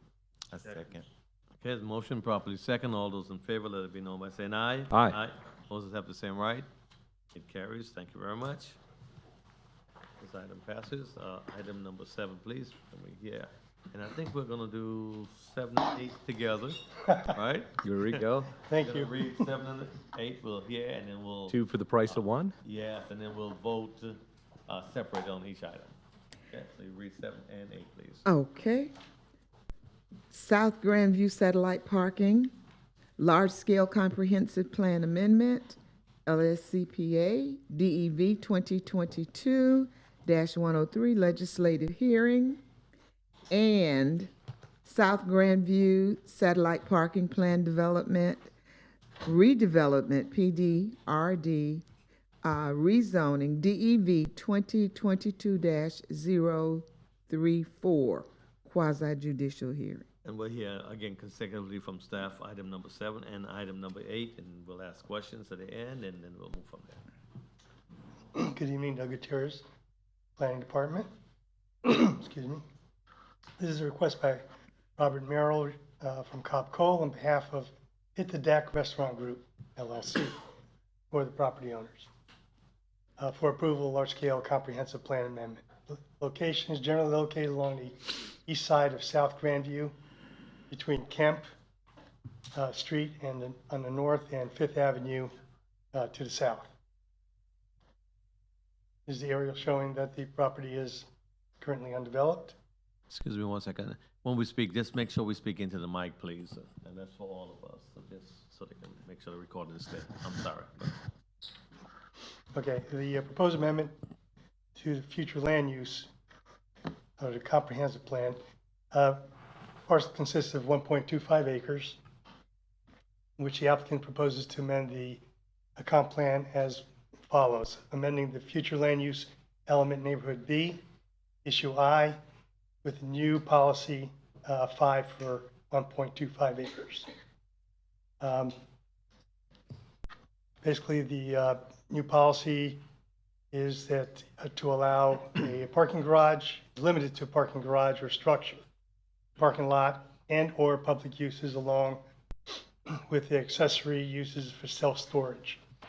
And that self-storage use is not to exceed floor area of 0.18, which is equivalent to about 10,000 square feet. The current future land use on that is level 2 residential. And the current and proposed zoning, which coming next would be upcoming as a BD. The proposed neighborhood policy allows for parking garage and accessory self-storage, potential net decrease of a negative 0.18 million gallons per day from the maximum allowed by the current uses. That's for potable water and wastewater. The trip generation will have a potential net increase of 206 potential peak hour trips, or 2,289 potential average daily trips from the maximum allowed by current land use. Based on staff analysis and review, staff recommends approval of the proposed text amendment for neighborhood B, policy 5, limiting the development to parking garage and accessory self-storage with an FAR of 0.18. Majority vote of planning board. Members present and voting is required to make recommendations on this policy to the city commission. This is tentatively scheduled to be heard January 3rd, 2024. For the first reading and transmittal. And the second reading, public hearing will be scheduled at the next available city commission subsequent to Florida Commerce, formerly known as DEO, keep changing their name, and of Volusia Growth Management Commission review. This concludes my portion of the presentation, and Hannah will bring the PD. Yeah, thank you. Thanks, Doug. Hannah Ward, Planning Department. All right, this is a request by Jessica Gao with Cobb Cole, and it's on behalf of Hit the Deck Restaurant Group, LLC, to rezone 1.25 plus or minus acres of land from the RP zoning district to a planned development redevelopment zoning district to allow for a 4-story parking garage with self-storage units as an accessory use or a surface parking lot. All right, so as previously noted, this is a request to go to a planned development redevelopment zoning designation. The property is located in the Main Street redevelopment area. Ooh. It's on the east side of South Grandview Avenue. It's between Kemp Street to the north and Fifth Avenue to the south, and it's also bounded by Coates Street on the east side. The aerial view of the property reflects that the property is currently vacant and cleared. The future land use, as Doug noted, is level 2 residential, and the current zoning on the property is residential professional. The proposed zoning being planned development redevelopment. So there is the concurrent large-scale comprehensive plan amendment to allow for parking uses within the level 2 residential future land use. The rezoning was heard at the November 8th, 2023 Beachside Redevelopment Board meeting where they recommended denial 4-0. The minutes have been provided to you all. I believe they were provided in your folders. And there is a memorandum from the redevelopment director regarding the board action at the Beachside Redevelopment Board meeting. The applicant has proposed 2 alternative development plans, one for a surface parking lot and one for a structured parking garage with the self-storage units. No residential uses are proposed. The only 2 requested uses are for the parking lot and the parking garage. And there is a maximum floor area ratio of 0.18 that they are requesting for the self-storage units as an accessory use. So as you can see here is the PD plan for the surface parking lot. 2 entrance points, one on Kemp Street and one on 5th Avenue, and then some stormwater retention facilities along the east side of the property. I also have the PD plan for the parking garage, which is proposed to be 4 stories. There's one primary entrance off of 5th Avenue, and then the self-storage units wrap around the east side of the property, and they would only be able to be accessed by pedestrians. As you can see here, there's a rendering of the proposed parking garage. This is kind of a view from the, I would say, southwest corner of the property. And you can see the entrance, and you can kind of see how the self-storage would be laid out kind of to the right of that rendering. I've also put up the proposed parking garage elevation so you can kind of see how they match up with one another, as well as the self-storage units. Just to get into some of the project details, so they've come up with a detailed landscape plan for both the surface parking lot and the structured parking lot. I have put asterisks in red by some of these requirements because they actually differ from what was identified in the staff report presented to the redevelopment board. So for a surface parking lot along the north side of the property, they would be proposing a 5-foot perimeter landscape strip. They have provided a specific planting requirement of 5 shade trees per 100 linear feet and 40 shrubs per 100 linear feet. That's consistent with what the code would require for the 5 shade trees per 100 and an evergreen hedge. Along the south, southeast, and west sides of the property, they have actually requested to exceed code requirements for the landscape plantings, which would be 5 shade trees per 100 linear feet, 5 small trees per 100 linear feet, and 40 shrubs per 100 linear feet. With regard to the structured parking garage, along the east side, which would be abutting the self-storage units, they're proposing a 5-foot landscape strip with enhanced and plantings of 5 shade trees per 100 linear feet, 3 small trees per 100 linear feet, and 40 shrubs per 100 linear feet. On the north, south, and west sides of the property, they're requesting a 10-foot perimeter landscape strip with 5 shade trees per 100 linear feet, 5 small trees per 100 linear feet, and 40 shrubs per 100 linear feet. So both of those landscape planting requirements do exceed what the land development code would require for this use. With regard to the neighborhood compatibility standards, this is when there are residential uses abutting or across the street from a proposed multifamily or commercial or industrial use. So with regard to the building height, the land development code would limit them to a maximum height of 35 feet. They've requested to increase that height to 47 feet for the structured parking garage, and that's for commercial structures that are within 75 feet of residential uses. They've requested to waive the requirements to provide separate wings and modules as part of the building design. They've proposed to comply with the building design that was previously shown. They've requested to waive the pitched roof requirements in favor of the parking garage design shown, and as you can see, they have staggered the roof planes at certain areas of the elevations to create architectural interest. With regard to the building materials, they've requested to waive the glazing requirements. Typically, parking garages are naturally ventilated, so it wouldn't be appropriate for them to provide windows in that circumstance. With regard to the perimeter buffers, they're requesting to waive the requirement for a wall or a fence. Now, this really wouldn't be something that would be compatible with how they're proposing to design the property, because as you can see, the building creates a natural wall or fence, whether it's the self-storage units or it's the parking garage. All right.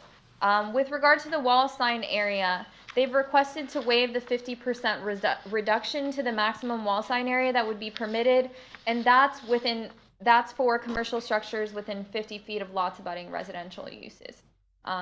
As I'll detail later on in this report, they've requested 3 wall signs for the parking garage with a combined area of 104 square feet.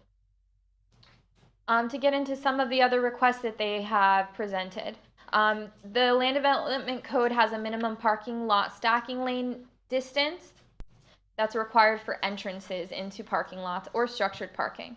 So for the surface parking lot, they've requested to reduce that requirement from 100 feet to 50 feet.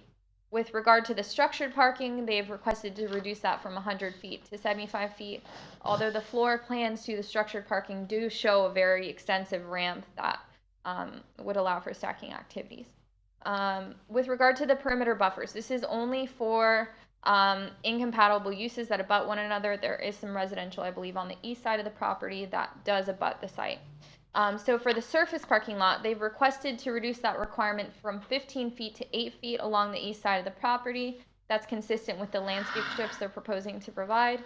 And then with the structured parking, they've requested to reduce that requirement from 15 feet to 5 feet along the east side of the property. And that's abutting the self-storage units. Now, self-storage is not permitted to be located within 500 feet of a major city thoroughfare, so that would include South Atlantic Avenue. They've requested to reduce that requirement from 500 feet to 150 feet, and they've requested to reduce the building separation between self-storage unit structures from 10 feet to 8 feet. So provided all LDC modifications are accepted, staff recommends approval to rezone 1.25 plus or minus acres of land from the RP zoning district to plan development redevelopment zoning to allow for the development of a 4-story parking garage or with self-storage units, or alternatively a surface parking lot. A majority vote by the planning board members present and voting is required to recommend approval to the city commission, and the item is tentatively scheduled to be heard by the city commission for first reading on January 3rd, 2024, and second reading on January 17th, 2024. And this concludes staff's presentation. Okay. All right. Let's go forward. Questions for staff? Thank you, Mr. Chairman. Board. And when you're reading this, it talks about allowing for a 4-story parking garage with self-storage units or a surface parking lot. Whose choice? Our choice or their choice? They want to have the option to do one or the other. Okay, so And I don't what they know- want is it to be their choice? Yes, what you're telling exactly. me. Okay, I don't know what understand. their plans are, whether they intend to move forward with one or the other, but they do request that. Okay, fair enough. And this may not be your department, but the neighborhood meeting was back in January. We did get to the beachside meeting till earlier this month. What was the cause of the delay? That's So- usually a little longer than we normally have. So we went back and forth a little bit about architectural elevations. They had a number of outstanding comments to resolve. I believe that as a result of the neighborhood meeting, they had also modified their proposal, so we kind of went back to the drawing board as part of the review process. And so that's why there was a length of time that passed between the neighborhood meeting and them going to the beachside board. Okay, and this might be an applicant question, but I noticed that on the property appraiser parcel summaries, there was an Avista Properties that seem to own these parcels of land. Do we know who they are or anything about them? Or that might be, yes, moving on. Okay, good enough. Is there currently, we've gotten some information from interested citizens and some information that there may be a parking study currently in process. Is that accurate, and how far along are we? So I believe the redevelopment department is looking into doing a parking study for the area because there has been identified a need for parking in the vicinity due to all the tourist activities that occur on the beachside within that core area. Okay, it's good. Well, it's good to know. Well, my point is that if that would make sense to do, so we'd have an idea of what makes better sense, a surface parking lot, or is the need great enough that we're talking about a 4-story structure with, and I'm assuming, we have no self-storage unless we have the structure. No structure, no self-storage. Correct, yes, they're both tied together. Okay. Okay, Questions for staff? that's it for me. Thank you. Not, may we hear from the applicant, please?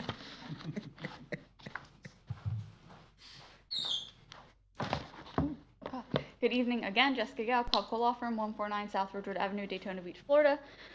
This is an exciting project. We've got a few exhibits we'll pull up, but I think if we can just show the rendering for now from the staff report, that would be amazing. And I'll just do a quick overview and talk about kind of the redevelopment feedback we got, and then open it up for questions if that works. So this site is being proposed as both a surface or a garage option. Again, the PD outlines both of those. The plan, and I'll give you a background on some of the team members, is that the applicant is Hit the Deck, which is affiliated with Ocean Deck. So Kenny Botts is, I think, okay, there you go. And our project team, we've got Joe Hopkins and we've got Brian Fredley and the architecture team here to answer questions if it comes up in details. But right now the need is that Ocean Deck has a satellite lot across the street. They need additional parking, so do all the downtown or beachside kind of shops. And so the immediate plan is we need a surface lot. And I think the feedback we heard at redevelopment, and I think we have members here who may speak to it or residents who attended, was that they see the benefits of a surface lot there. They've got some questions on the structured. We hope we've gone over some of them that we'll show you today. But the immediate need would be surface, and then when that need presented itself for a structured, then it would be constructed. So it would be a kind of a phased approach there. Would they come back before the board? So under the current premise, it would be approved under the zoning, and the site plan would come back before the board for approval. But not this board, the redevelopment board, because they approve site plans, sorry. Because it's in the redevelopment area. A few things that I just want to touch on. The surface parking lot is currently proposed at 78 spaces. So that's 78 beachside parking spaces. The garage would hold 209 based on the current design. And so just that jump and the availability of parking we think is good for the beachside. On the trip generation, on the comp plan, you can't fault Doug, he does a fantastic presentation. I want to point out that when you look at garages and their trip generation, it says an increase, but the way we do that study is to say the garage itself doesn't generate a parking demand or a trip demand. So when we analyze that, we analyze what uses is this garage serving. And so that analysis is, here are the existing businesses in the area, retail, restaurant, shops. What do they generate? And that's the generation you get. So those uses exist on the beach side. So that traffic is there, it's just we're giving them somewhere to park. So I just want to clarify that. We did talk at redevelopment, and I want to state it here. There is a proposal for self-storage solely if a garage is built. Part of that is because this is a weird shaped parcel. You can see the kind of conglomeration there that came together. And we thought it could be an interesting use for additional space in the garage. It's limited to 10,000 square feet. Most of those spaces for storage are 9 by 7. They can't be accessed by car internally, so it's pedestrian access. You'd come into the garage, unload your stuff from your car, and walk it over, cart it over to a storage space. And it would have hours of operation. We talked about that at redevelopment, from 8 a.m. to 8 p.m. So it's not a 24/7 access situation. Pretty limited. We think it could serve residents in the area or even shops along the beach side who need some extra storage space. That was our thought there. We talked a lot at redevelopment about the access of the parking lot versus the parking garage. And part of that is developer associated with Ocean Deck, Hit the Deck, said that if it is a surface lot, they would operate it kind of like they do their existing lot, which is it would be open when the need is there. So if the other satellite lot is full, they'd open this one. It would be there for spillover. It may be paid parking during large events, but generally it's kind of there. And they have a fun program where when you park, you get ocean bucks or whatever it's called. He's not correcting me, I think it's right. Where you can use that fee at the Ocean Deck towards your food and meal. And so that is something that we talked about. But when the garage moved forward and redevelopment asked this, so that's why I'm stating it, the garage would be manned and it would always be there and open. So it wouldn't be on an as needed basis once the structure was there. The next thing we wanted to talk about, Hannah did talk about the buffer reduction. I do want to talk about that. The land development code for incompatible uses, so if we want to transition uses side by side, allows for a 5, 15, or 25 foot wide buffer. If you get down to the 5, you need the wall. And so the reduction from 8 or 15 to 8 is because we don't have that wall element, because we said the kind of structure itself serves as that wall or fence. So that was that basis of the reduction. Signage is outlined in your packet on attachment C in the black and white elevations. It's actually pretty small when you see it in the scheme of the garage, but I wanted to point out you can see that it's not overwhelming. And the key discussion, I think, from beachside redevelopment that we want to touch on here was the compatibility of the structured garage to the adjacent homes. And you've seen waivers called out in the staff report and in our document for the neighborhood compatibility standards, mostly relating to one, height, and two, kind of the reduction of signage where it's close. So we put together an exhibit, if we can swap to that. And I'll give it a second here. Thank you. This is the first page of this exhibit where it's about the height transition. The second page of this that we'll get to actually shows that on Grandview, which is these homes are along Grandview, you can see the transitional height between existing homes that are actually built a little bit higher, about 2 feet above grade typically, which is good for flooding, across the street, and the interplay with the garage. There were comments that it would be a very imposing structure. When you get to the third level of the garage, that flat line without architectural details is about 33 feet. So it's under the 35, but with the ornamental edges, you get up to that 47 height. So we put this together because we think it shows that if you're a home on Grandview, and I'm sure you will hear from residents, you have that home height, which can go up to 35. Some of them are taller than others. You can see that layout. You have the garage, and then if you were to step back visually, you hit the streamline, which is 5 stories and a rooftop, so 5 or 6. And then you get into the heavier, taller buildings along A1A. So we do think that we want to be respectful of the homes across the street. We want to make sure this isn't a giant garage. You know, I think the other garage project that we have been talking about, and this is the, Marriott Renaissance garage. It's 2 stories taller. It's across from residential, but it's in a little different area. So we've gone down 2 stories from that one to this one, and we think the interplay works, but we're open to you guys' feedback. And then the second sheet of this exhibit, I think they combined for me, which is great, shows you the distance from existing homes to the proposed layout. So the modification to those compatibility standards is only necessitated from Coates Street. So Coates Street, there's a duplex adjacent to us that's a little under 75 feet. When you look at the Grandview Avenue, which is directly across from the residential where the actual structured parking is, it's about 80 feet. So we're beyond that 75 feet. That's the basis for the layout, and so you are allowed to go taller there if you didn't have that interaction on Coates with that strange little parcel split. On Coates, again, that strange piece is the self-storage, and that's 1 story. So you saw those elevations, so that is low for that interaction, and it kind of serves as a wall. So they've got walls kind of between their neighbors now. I think those are the large items I wanted to cover, and I'm here for questions. Okay, question? Thank you. You knew I would, Jess. The roof form, I understand not wanting to waive the pitch, but I'm assuming that roof is not going to be straight flat. We're not going to have standing water on that garage. No, yes, Thank it you. I will just be. wanted to hear you say that. Will be well designed. Beautiful. Little slope. You heard earlier about talking about the redevelopment folks doing a parking study. Let's assume that study occurs and the conclusion is surface lot makes sense, 4-story structure doesn't. Is that something that you guys are going to take into consideration, those types of conclusions? I think so. I think that a surface lot is obviously an easier financial and planning lift as well from a structure. I don't think that the structure will be constructed if the market need is not there to support it, because the upkeep, the maintenance, you want to have a viable project there financially. I think that a study, just based on my experience, is going to come back and say we need beachside parking, especially in this core right by A1A, with the East ISB improvements coming in. And you may be right. You may be right. I don't know. But we'd absolutely be, looking at that to see what that need is. Okay. And you mentioned about how that the Ocean Deck folks use their parking now. I know that because I've been there plenty of times myself.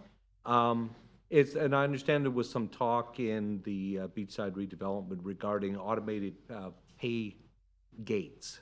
Is that something that your client would consider? And if not, what is the issues with them? Yeah, in terms of the lot and the garage, and thank you, because this leads into something else they talked about, is I don't think anything in this document precludes it. I think that they've had success in managing with individuals on site on their other lots, because that's someone who can see if trash needs to be picked up, if there's someone there who shouldn't be there. So that human element is good. A structured parking garage would obviously have cameras, lighting, and all of those things included. But I don't think it's precluded. If that's something that we wanted to explore, we could, especially on a structure, having that automatic payment.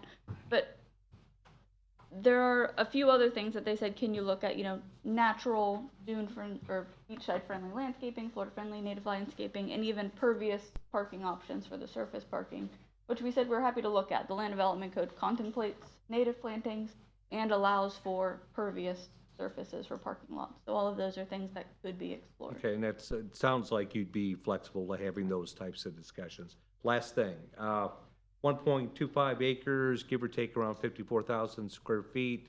You mentioned about the 10,000 that's self-storage, saying it's relatively insignificant. That is almost 20%, even if you made the assumption that every square inch of that land is going to be used. My point is, notwithstanding your comments about this being a funky lot, I get that, but that is not, in my view, an insignificant amount of square footage, and it would certainly be, at least in, as far as I know, unusual for that area to have self-storage in that area. Now, perhaps I may not just be aware of it. So, and I very well could be. But I just wanted to make that point that at least in my mind, I don't see that as an insignificant amount of self-storage. Right. And when we say that, I think we said it based on the general floor area ratio on the beachside being 3, and we're at 0.18, so a smaller portion of the floor area. Understood. Okay, thank you. On the surface parking, would there be an attendant there? Yeah, so the current operations that would probably mimic is that across the street, Ocean Deck has a satellite space or parking lot that is chained off until it's in use. And then when it's in use, they have somebody out there manned. They have a man out. If there's parking in there, will there be security in it? There will be someone there. And then if there was a garage, it would have cameras and all of that for insurance purposes. But there would always be someone there. Shows no lighting on the surface parking? Absolutely, we'd have to have lighting for a surface or a structure. Not on the current elevation. It would be a detailed site plan review. It's required by the code. Because, the effect of that would, with the neighborhood type lighting is one of the big things, since it's a very unusual lot with those 3 buildings there. I don't see those leaving anytime soon. Yeah. To go around it, it's an unusual neighborhood. You have a church on the corner there. I was down there this morning. You see a lot of people coming to church during the day, so there's going to be a lot of activity there, and it's going to be activity just about 24 hours a day. And that would be, one of the things, having security, lighting cameras, right. And now whether that would be a detriment to the neighborhood, I'll let the folks that live there talk about that. But that's one thing to put into consideration, even though, and if they decide to do, or it's allowed to put a deck there, a parking deck, with the shortage of the required spaces, elevations, the demand, I think we need a parking area, more parking downtown, period, on beachside. Now, whether it's the location, I know with people that when you build a parking deck or any kind of parking, the amount of distance to wherever they're going, big factor. There's most people, they won't walk too far to go wherever their destination is. Now, whether that'll be suitable for new construction along A1A, that's a lot of property there. And so I'm assuming that that's what the goal will be, for additional parking for something in the future. For the city, you're saying, just in general? Well, for the business, no, it's not for the city, it's for the business. Sure, yeah, there's an immediate need right now, at least for that 78 that we can get from the surface parking. And I think the applicant has reached out. I mean, they've got a great relationship with the beachside vendors. Ocean Deck is kind of they've been here longer than me, that's for certain. Oh, yeah. Maybe Great not place. quite as long as the house on Ruger, but close. And so they're, kind of an institution, they've got those relationships, and they've heard that there's a parking need with the current vendors, and that they'd probably be interested in sharing this structure Okay. space. All right, any other questions? I guess my concerns are pretty much about the amount of modifications that we're asking for. And I understand, and I'm concerned about the residents, so the folks that's close by. So we do have some green forms, and so let's do that. I know Mr. Joe Hopkins available for questions, so you want to wait, or you want to wait till the end? Okay. Ms. Holly Beckwith?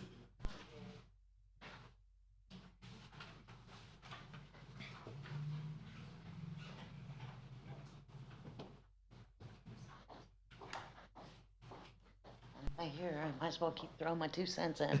I am Holly Beckwith, Ruger Place. It looks like a spite building to me, the way it is awkward itself. It is an awkward lot. And I think the storage units, a little tacky, as I guess I'm going to say.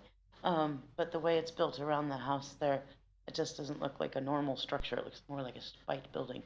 But how ironic that everybody gets to have beef, that it's within 100 feet of residential homes. And it has a limit of 75 feet. Just weeks ago, here I was talking about a building 270 feet tall across the street from mine. So, Yeah, thank you. Amy Pyle?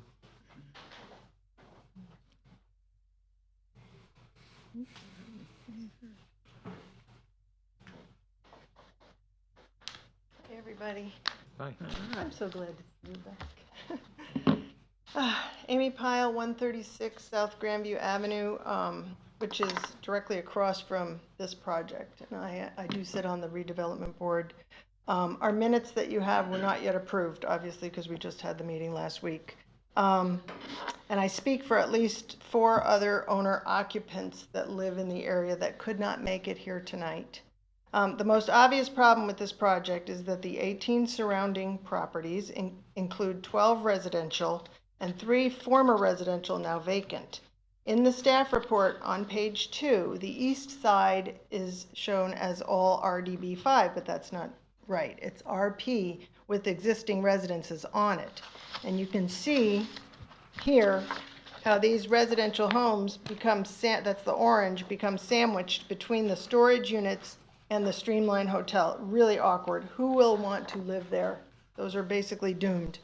The north side is primarily single family that would end up in shade. It's one house, but end up in shade for most of the year. This lot, the parking lot, will only be open when the Ocean Deck needs it. They're gonna, keep it closed and then pop it open when they have overflow. We don't know what the hours are. Applicant is not committed to keeping the lot open for general use. So it's unclear how much of a need we need parking, but this is not a guaranteed thing. The site will not have 24/7 security. It may be manned when it's open, but the rest of the time, neighbors will have to report problems, noise, and pick up trash. Vagrants gravitate to any shielded location that is unmonitored, so the garage and the area around the storage units will become a camping site. RP zoning provides a transition between residential and commercial. Varied rooftops, multiple smaller buildings, and limited height protect the values of neighboring properties. Where is the transition if this is granted? Does my house now become a transitional zoning? On the staff report, page 7, it states that the proposed development plan would not adversely affect the property values in the area. Yet, I was asked to recuse myself from the vote because my property directly across the street would be negatively affected. Let that sink in for a second. So based on that alone, I'd say this PD is a detriment, not an improvement to the CRA property values, and may actually drive away some of the owners that live there. Owner-occupied houses are now going to become rentals. They got sold to a landlord. There's a large parking lot on East ISB that I'm hoping will open. It's legal. It's got a BTR. There are 2 lots on the beachfront with a simple parking plan that are also coming forward. The city has contracted a transportation study, including parking needs. And so Yeah, please, thank you. let's just take a breath on this one and permit the surface parking lot and hold off on that. Okay. Alex Riley?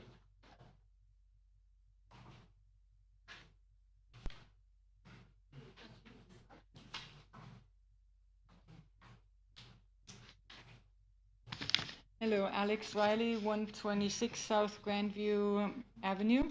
I'm right across from Kemp, so I'm at the corner of this. So in the little picture with the houses across the street, I was not on it. I would have been right next to it. And since Amy has a two-story house, I have a one-story house, so I'm even lower in comparison. Anyway, first of all, I'm totally against the rezoning, period. There's a reason why somebody at some point said this should be transitional. So, why change it now? Because somebody wants to use it for something else. So there would be no transition between our nice little houses in the Surfside Village, which is a neighborhood, single-family neighborhood, onto, the hotels and whatever. So you put a gigantic block of concrete there and put a few plants on it and make it look all pretty. So I'm totally against the entire rezoning. Now, if that doesn't happen anyway because you don't listen to me, next one would be surface lot. Okay, well, if it does happen, I'm totally against the structure. Surface lot, there's the problems with lights. I live there. My bedroom window is to Grandview Avenue. I already have a street light there, which is really annoying, and now I will have, 20 more street lights? Who knows? There'll be lights, there'll be noise. As said, it's not useful for everybody else because they're only opening up when they need it. I sit on my porch and I see their satellite parking lot. So it is open on Friday evenings, Saturday evenings, and Sundays at times, only if there are enough tourists in place so the parking lot can charge for it. It is not open when it's free. So it's only open on those evenings, it hasn't been open since Labor Day weekend. I think one weekend where it was busy again. Otherwise, it's not open. Therefore, it's not useful for anybody else in the neighborhood. Because if I want to go and eat an ice cream cone, I can't go there because it's not open right now. Unless I want to eat an ice cream cone on Labor Day weekend at, starting at 5 in the evening until whenever. So that's the thing. Parking garage, obviously, it's like what she was already, everything Amy said. Storage units, it's all going to look industrial. And the parking garage is huge. It is one huge structure. There's a reason why it's zoned for individual things with, a peaked roof. I know it's a parking garage. You can't have a peaked roof on a parking. I guess you could, but then it's only 2 stories. So it will look terrible. Additional to that, they're also asking for like a gazillion waivers. Make it even taller, 12 foot taller, obviously no fence necessary because you have a 47-foot wall. What do you need a fence for? It's a prison. Everything, the buffers are now smaller. It's already 15 feet, which is from you to me. Not much of a buffer, right? So now we want to have it from here to there. Well, forget that. Thank you very much. I had my picture. I was going to show you my picture. Tyson, please. This is me, and this is the Thank parking you very garage. much. Scott?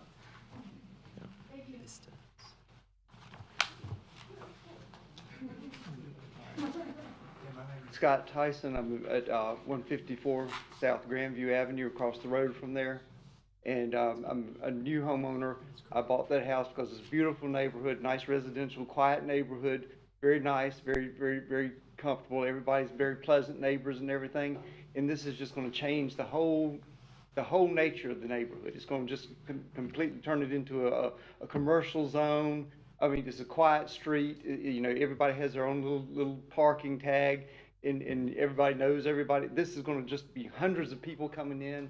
It's going to just change everything, and it's just not fair to people that live there, because we wanted that nice little neighborhood, and it's sort of like you're violating the social contract. They're changing after the fact. They're going to ruin our houses and our quality of life just so they can make more money.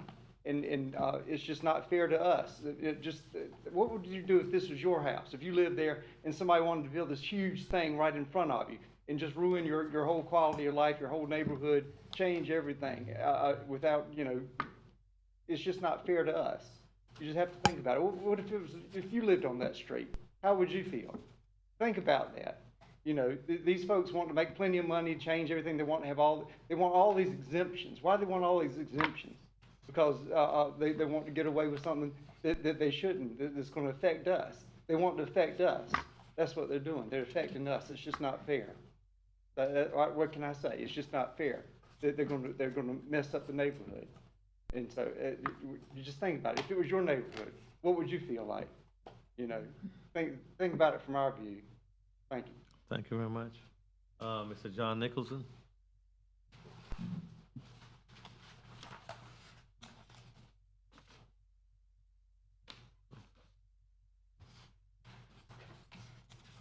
John Nicholson, 413 North Grandview Avenue.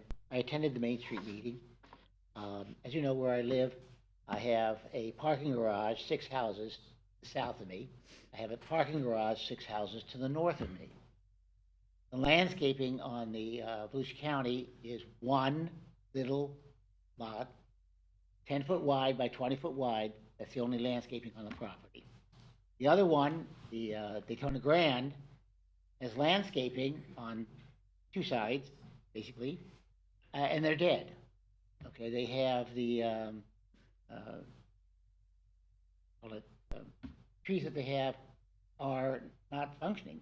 The landscaping design that they gave us, they didn't put the trees in, they put palms instead, all right? They look terrible like 365 days out of the year. They cut them with one little twig at the top, you're left with bushes the rest of the year. You've seen this beautiful landscaping, you may not get it, all right? Secondly, they said that they were going to build the parking lot first, and then in the future, build the garage, all right? So that's what you're talking about now is the parking lot, all right? Now, 5 feet is nothing. The space right there is more than 5 feet. When you go down A1A and you see the Hilton and the Ocean Walk, you're talking, that's supposed to be 3 feet. And that building is here. So that landscaping is really not going to be landscaping. It's how do you put a tree in a 5 foot lot? Okay? When they put the oleanders and the Daytona Grand lot, they put it here. It naturally grows 15 feet. That sidewalk is not 15 feet wide. So you're constantly having to run through those bushes until they cut them. And if they cut them 3 times a year, it doesn't help. Secondly, those 12 extra feet mean an awful lot. It really, really does. If you look at the picture, it's very top heavy. It really is. And when you looked at the diagram that you had, those houses, the building is like 2 and 3 stories taller than what those diagrams were, those shadows. This is going to be a massive building, and it's not that far. Grandview is a wide street, but it's not that wide. We always had anticipated a parking garage here, at least I did. 40 years ago, they told me parking garages are going to go on Grandview to A1A. So I don't mind that. But this doesn't even look like Surfside Village. Surfside Village is a historic neighborhood with old houses. This does not fit into Surfside Village. They didn't even consider the residents. And lastly, that... Thank you very much, sir. Okay. Sandy That Murphy, storage please. is Thank illegal. you. Don't Sir, ban them. thank you. Again, we do appreciate you following our clock and being respectful to one another. Some of you have been really, really polite and appreciate you so much. We just want to make sure we hear everybody's comments. Thank you, Ms. Sandy Murphy. Good evening, Sandy Murphy, 136 Park Avenue. I've written to all of you, so I won't cover that information again, but I think that Jessica is kind of softening this to a degree that's not merited. There is a reason to have transitional zoning, and that is so there is a gentle, gradual change into a more commercial area. The fact that the streamline is 2 blocks over and is 5 foot, it's the anomaly in that whole area. Everything else, you have 2-story buildings, 1-story buildings. You know, that's a big piece, and it's a feature area, so that's fine. But we don't want to feature a parking garage. folks deserve to know what's going to go there on top of that.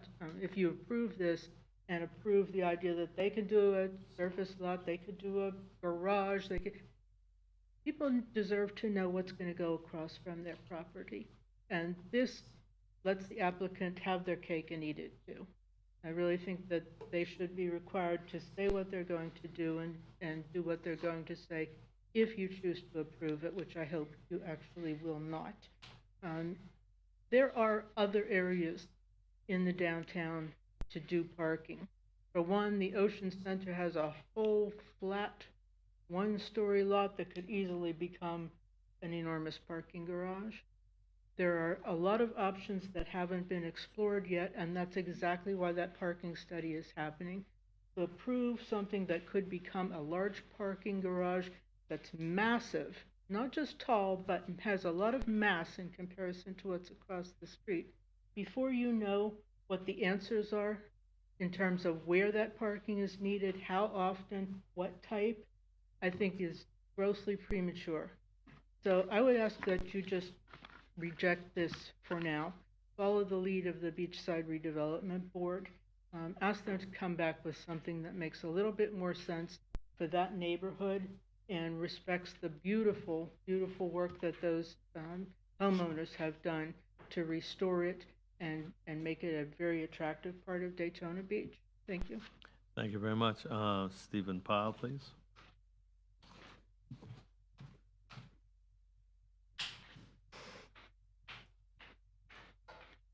Stephen Pyle, 138 South Noble Street. I am 2 blocks from this proposed idea. And I apologize for coming in late. I came here straight after work. I am tired. I am hungry. But I must be here to speak against what I think is a terrible idea for a residential neighborhood. I personally don't know of anyone who lives around this property that's in favor of the garage idea. A surface lot that's with 75 spots is plenty to meet the Ocean Deck's needs and provide extra parking for the weekend, special events, and summer beachgoers. But it would be easy to maintain and a reasonable compromise with the neighbors. But this gigantic, intrusive structure that shades all of the homes around it really doesn't make any sense. Proposing a storage facility with a buffer of just 8 feet to residential property, how can you say that that won't affect their property value and way of life? Such a facility typically belongs in an industrial area.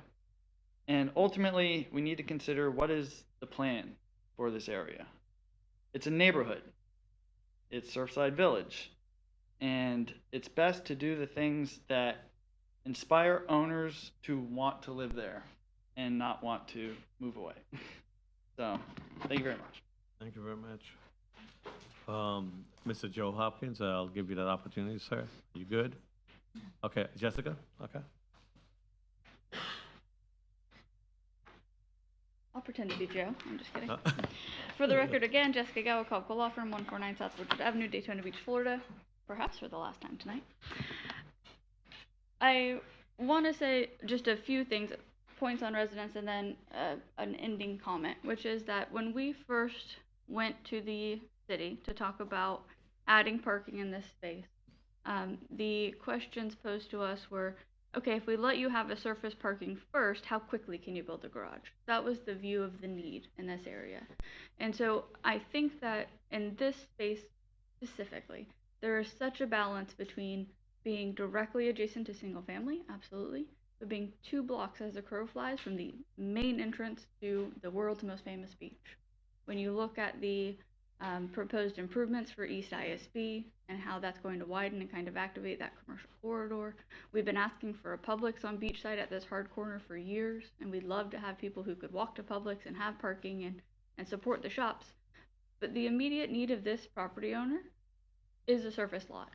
And so if the recommendation of this board is we're not ready to plan for the future of this vision that I think is a beautiful garage that carries a beachside theme, ties into the streamline, which is a designated historic structure, we will take that recommendation and move forward. If it's the surface lot can go now, but we're not ready for the surface, and maybe in the future we come back and talk about that again or a different design, that's the recommendation we'll move forward with. We were trying to look at kind of the long-term plan of what this area can be and how you integrate those uses in a compatible way that makes sense, but also provides key parking for the uses down there in our core beachside tourist area. And so if you have remaining questions of me, I'm here, but I just wanted to note that. Yeah, thank you. I know personally I have an issue with how it's cut and how it's laid off and going in between the residents and so forth.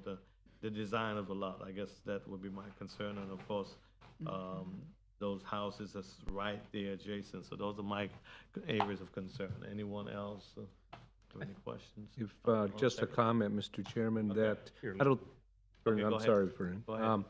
I haven't heard anyone say that there is not a need for additional parking in Right. this area. I think we pretty much have determined that.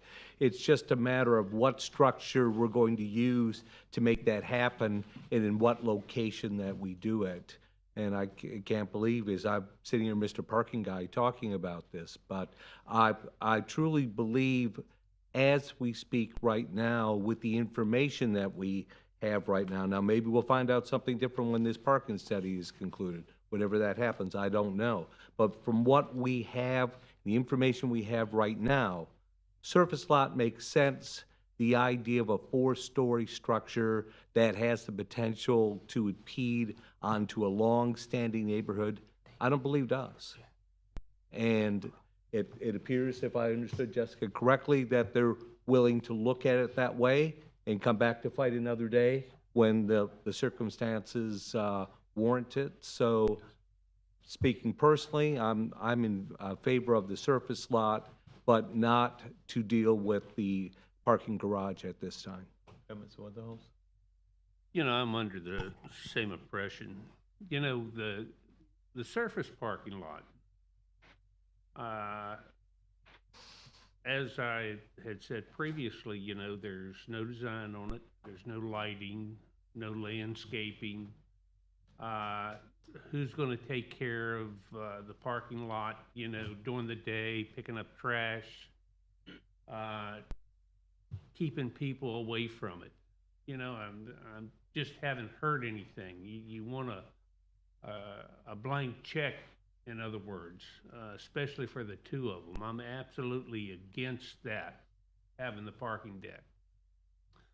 As I said, I think that we do need parking that's closer to the beach. There's some other areas that I think that are probably more suitable. This is for the business, you know, for their overflow or whatever. I think since they own the lot, you know, the buildable lots, that I would go for a parking lot. But with the portion of it, I'd like to see something, you know, on the plans, the engineered drawings. It's a low area. I don't know whether it's a flooding area. Probably should have checked before I come into the city hall today to see what the elevations are. But the deck, the parking garage is just a no-go right now, not at this stage. Okay, all right. We have 2 items before us. I don't have any more green forms. Anyone else wishes to speak for or against this item? No. We have 2 items. We'll be voting on each one separate. First item is number 7. Item number 7, we are going to vote. May I have a motion, please?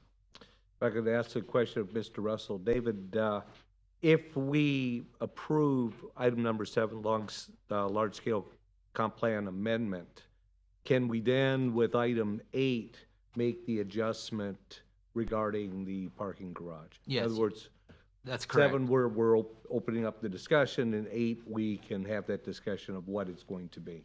That's correct. So Okay. just if you approved of item 7, that wouldn't automatically allow them to build the parking garage. That would still need to be approved as part of their PD application. Okay, and then obviously 8, then we can determine what that should be or what we're hopefully agreeing to. Okay, just wanted to be sure we had that right.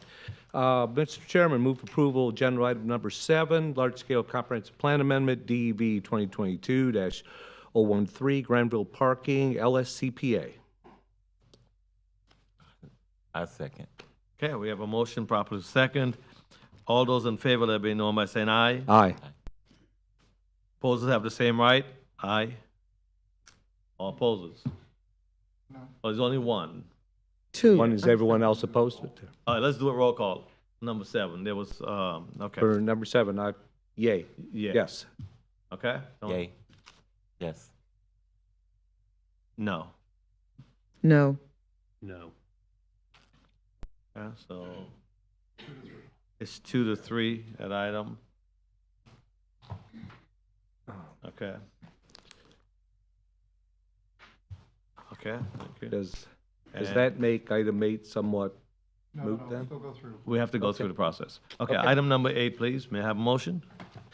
Mr. Chairman, move agenda item number 8, rezoning plan development, DV 2022-034, South Grandview Satellite Parking. Okay, and we're gonna do this by roll call also. Ms. Washington, will you do a roll Is it call, a please? second? Yeah. Oh, after the second, that's fine. Is there a second? Did we have a second? Second. Second, okay, we have a motion properly second. Let's do a roll call, Files. Sure. Mr. Barhu? No. Mr. McLean? Yes. Mr. Newman, he's absent. Mr. Robinson is absent. Mr. Servance? Yes. Mr. Weatherholtz? No. Ms. Washington, no.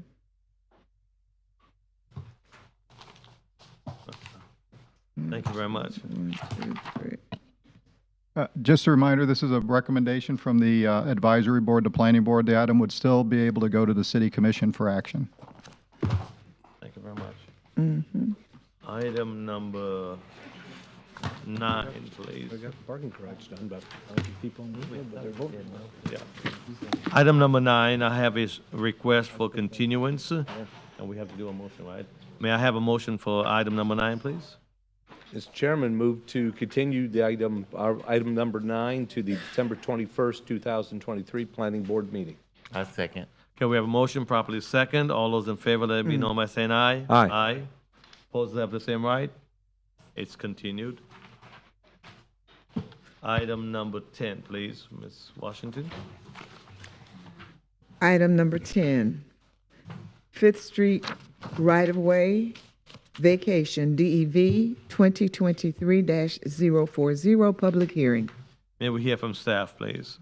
Good evening, Doug Gutierrez, Planning Department.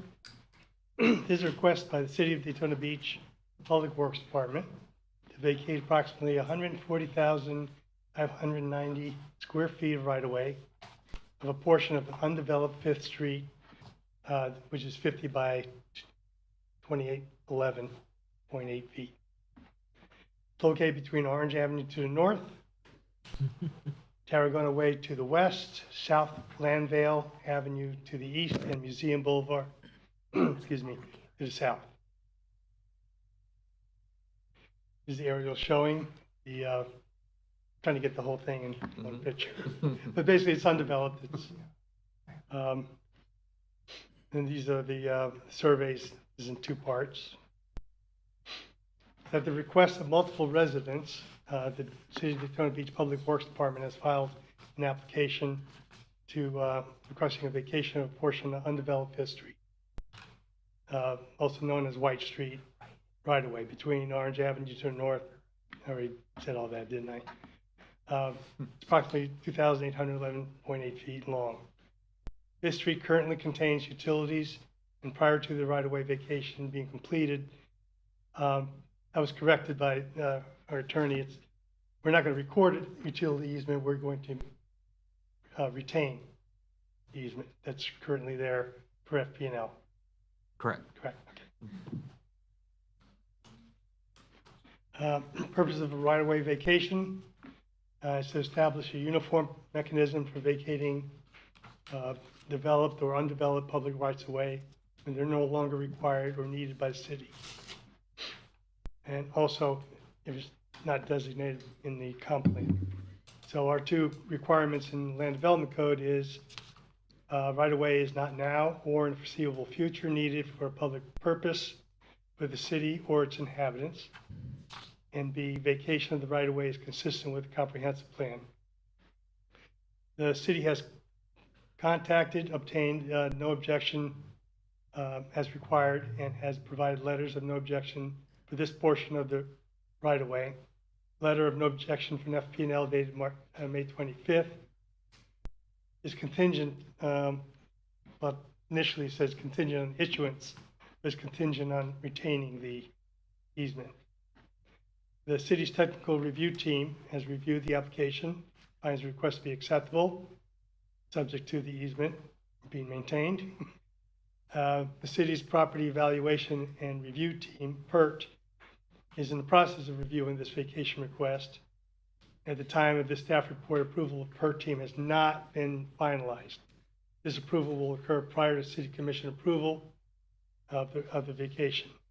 Vacation of Fifth Street right-of-way is not designated in city's comprehensive plan. Therefore, the request to vacate is consistent with. So approval of total vacation of the public right-of-way and recording of a survey showing the vacation shall extinguish any right or title the city has and may have in or the area vacated. However, the city will maintain a utility easement for FP&L. Any right to title of such area shall be released to the owners of the abutting properties in such pro rata proportions to such extent and in such manner as provided by the state law. Staff recommends approval of the requested vacate approximately 140,590 square feet, portion of Fifth Street, between Orange Avenue and Museum. A majority vote of planning board members present and voting is required to recommend approval to the City Commission. And this concludes my presentation. I believe. For questions. Well, pardon? We have a representative from Public Works here, and he's here. If there's any questions, he'll be able to answer I them. didn't see him. Well, he was here. There he is. Okay. I know. Hi. Okay. So are there any questions for staff? No, sir.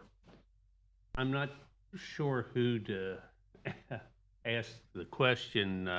The biggest question I have is any of the land buildable? Well, it's 50 feet wide. I wouldn't meet any of our criteria for a buildable lot. Now, what would you build? Well, if you could amass, some of the areas, say like, I know vacating the right of way, it goes to the property owner that's abutting to it. But if someone could come in and amass, say like 20 lots, could they build on it? It's not. It would have to be a legal conforming lot for them to develop, and with this particular property, I don't think they'd be able to amass the property to create that, yeah. And in Vernon, with in the land development code, it says that the right-of-way not now or in foreseeable future needed for a public purpose for the city or its inhabitants. So if you can't reach that bar, we have nothing to talk about. Thank you. All right, so now we got a few more folks that would like to speak. Okay, Jim, and you have to excuse me with some of these words, names. Is I'm not sure. Jim? Yes. Okay, come on up, sir. Thank you for your patience. Yeah, thank you for your patience. Must be a doctor. Must be a doctor. No. No, you wouldn't want me to work on you. Anyway, I'm Jim Kress. I live at 623 Tarragona Way. My parents built out there in 1957, and I live there now. So been there a long time, and all I know is through all the years we've been there, I can never remember the city ever maintaining that easement back there at all. The only maintenance was FPL would come in and clean out the power lines and that type of thing. So it was, but I never, ever remember seeing the city at all ever doing anything back there as far as maintaining that easement back there at all. It's all overgrown. We maintained it. Back in those days, there were no fences. Nobody in the yards back in the 50s and 60s, you didn't have fences in your backyard. And, the garbage, and in fact, the garbage man came into your backyard and got your garbage. You didn't take your garbage to the front street. That's right. So I think initially they were thinking about running the garbage trucks down that back road between the two houses and the garbage picking it up there, but that didn't work out because people started putting up fences so they couldn't pick up the garbage either. So, anyhow, all I can say is that I've never seen the city do anything as far as maintaining the easement at all, except FPL did it. So, anyway, thank you. Thank you very much. Melissa Adams, please, Melissa Adams.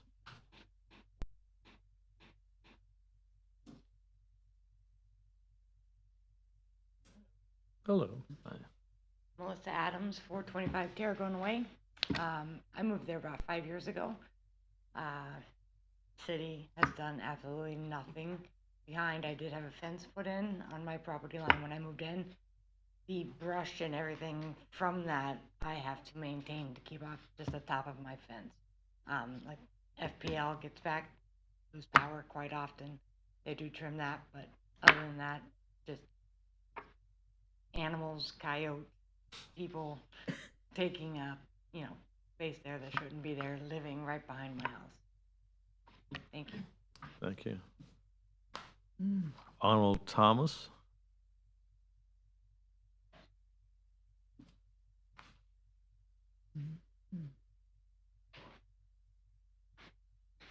Hello, Arnold Thomas, 600 South Landvale Ave. Years ago when I retired, I rented 554, and I liked the area, and ultimately we did the snowbird thing and rented that place for a year, and then we moved to DeLand and ended up not liking it there, so ended up selling that property, and at this time 600 became available. So I'm like, wow, well this is good. I like the proximity of the Landvale Avenue. I like the neighbors, the neighborhood, the proximity to the racetrack. I'm a racetrack guy. I love the beach. So everything looked well, and so I bought it and wanting to build a garage or a little workshop out back. So I presented what I wanted to build for a structure to a contractor, and they did a site survey, and because of this easement line, that restricted what I could or basically could not build.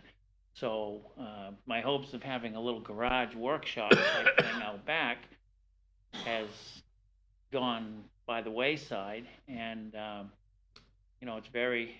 it's disappointing that I can't have that because I'm that type of a guy, and I would like a little garage, but with this property easement line, I'm restricted and I can't do that. So with opening this up to becoming mine, that would allow me to build a little workshop garage type place, and also keep that right-of-way opening for the Florida Power and Light. There's already a gate there that they can come in and out of. I would obviously keep that up, but this extra land that would be granted to us would help me out considerably with what my retirement goals are. So, thank you. Thank you very much, Sharon Stavrey. Stavoy, thank you.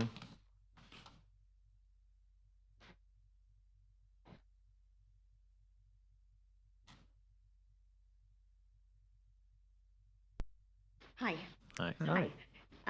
You need my address again? Yeah, name Yep. and address, please. Sure. Sharon Stavoy, 606 South Landvale Avenue. Thank you. So I've lived at this property for the last 7 years, and the land in question is part of my daily life. I use this land daily. We live as a family unit. We've maintained or paid to maintain this land for as long as I've lived there. And in my 7 years, the city has never once maintained this land, even after the catastrophic storms. So that's all I have to say. Okay. Certainly no one ever wants to impede FPL, ever. Thank you very much. Yep. Thank you. Thanks. And Jane, and you have to help me with that last name. Yes, thank you. Well spoken. I can understand why you needed the help there, Mr. Chairman.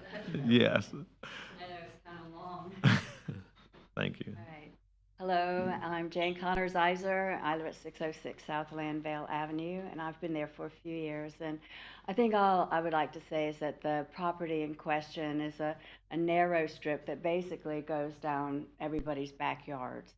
And as you've heard, some people where the residents the residents at our end of the street have really maintained it. You know, we have a garden in the backyard there, and when the storms come through, you know, the city's not out there picking up the trees. I mean, we're out there and we're picking up the trees and everything. And in the areas where the residents haven't maintained it, then they do have the problem with the animals and the snakes and everything else that's coming through. And I think that, you know, at this point in time, it's been so almost 3/4 of a century, I guess, that the land has been allocated that way that perhaps it will improve that neighborhood to go ahead with the vacation of that property. Good. Okay, thank you very Thank much. Charlene Rollins.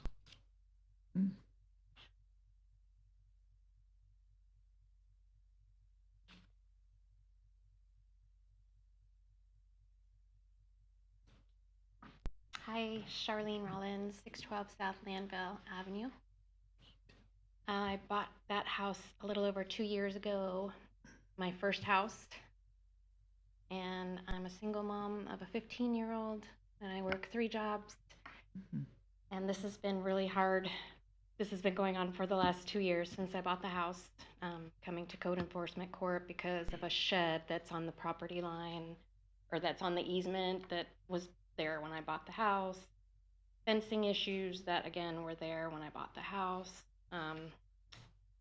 Everything was there when I bought the house, and just the stress of dealing with all of this is very hard, and trying to maintain a normal life for me and my daughter just would make life so much easier.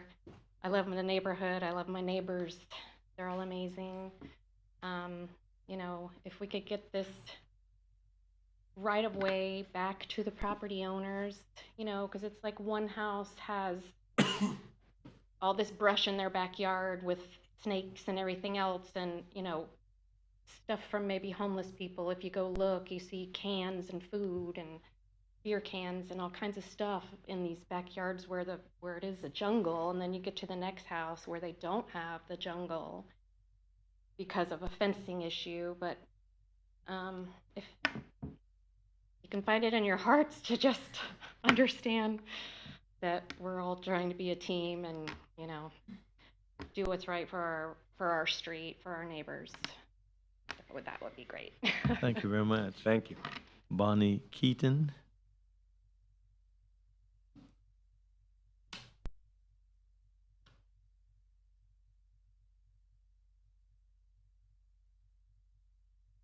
Hello.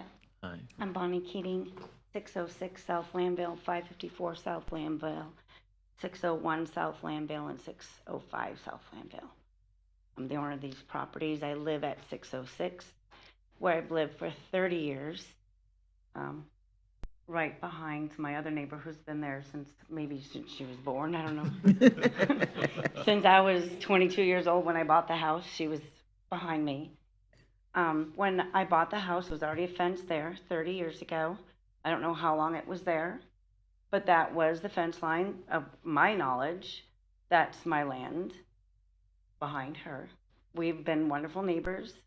We keep up with the fence. If one hurricanes come, the trees, we take care of everything. In my 30 years, the city has never entered to clean up any of that in 30 years. Not on mine. There's a gate a large gate this big, I don't know, big gate. If anybody needs to get back there, they can get back there. But we're ready for this to be vacated. And it's ready. I already thought it was mine. And it's affecting other properties. And I'm a landlord who only rents to people with dogs. And these yards are perfect for dogs. Well, of what we assume it is, because there's a fence all the way down. What I always thought was the yard. It's really not the yard, and it's taking out 25 feet, and it's affecting. If this doesn't go, it's going to affect us all really harshly. Please get on the move. Vacate, please. Thank you. Thank you. Melissa McLean.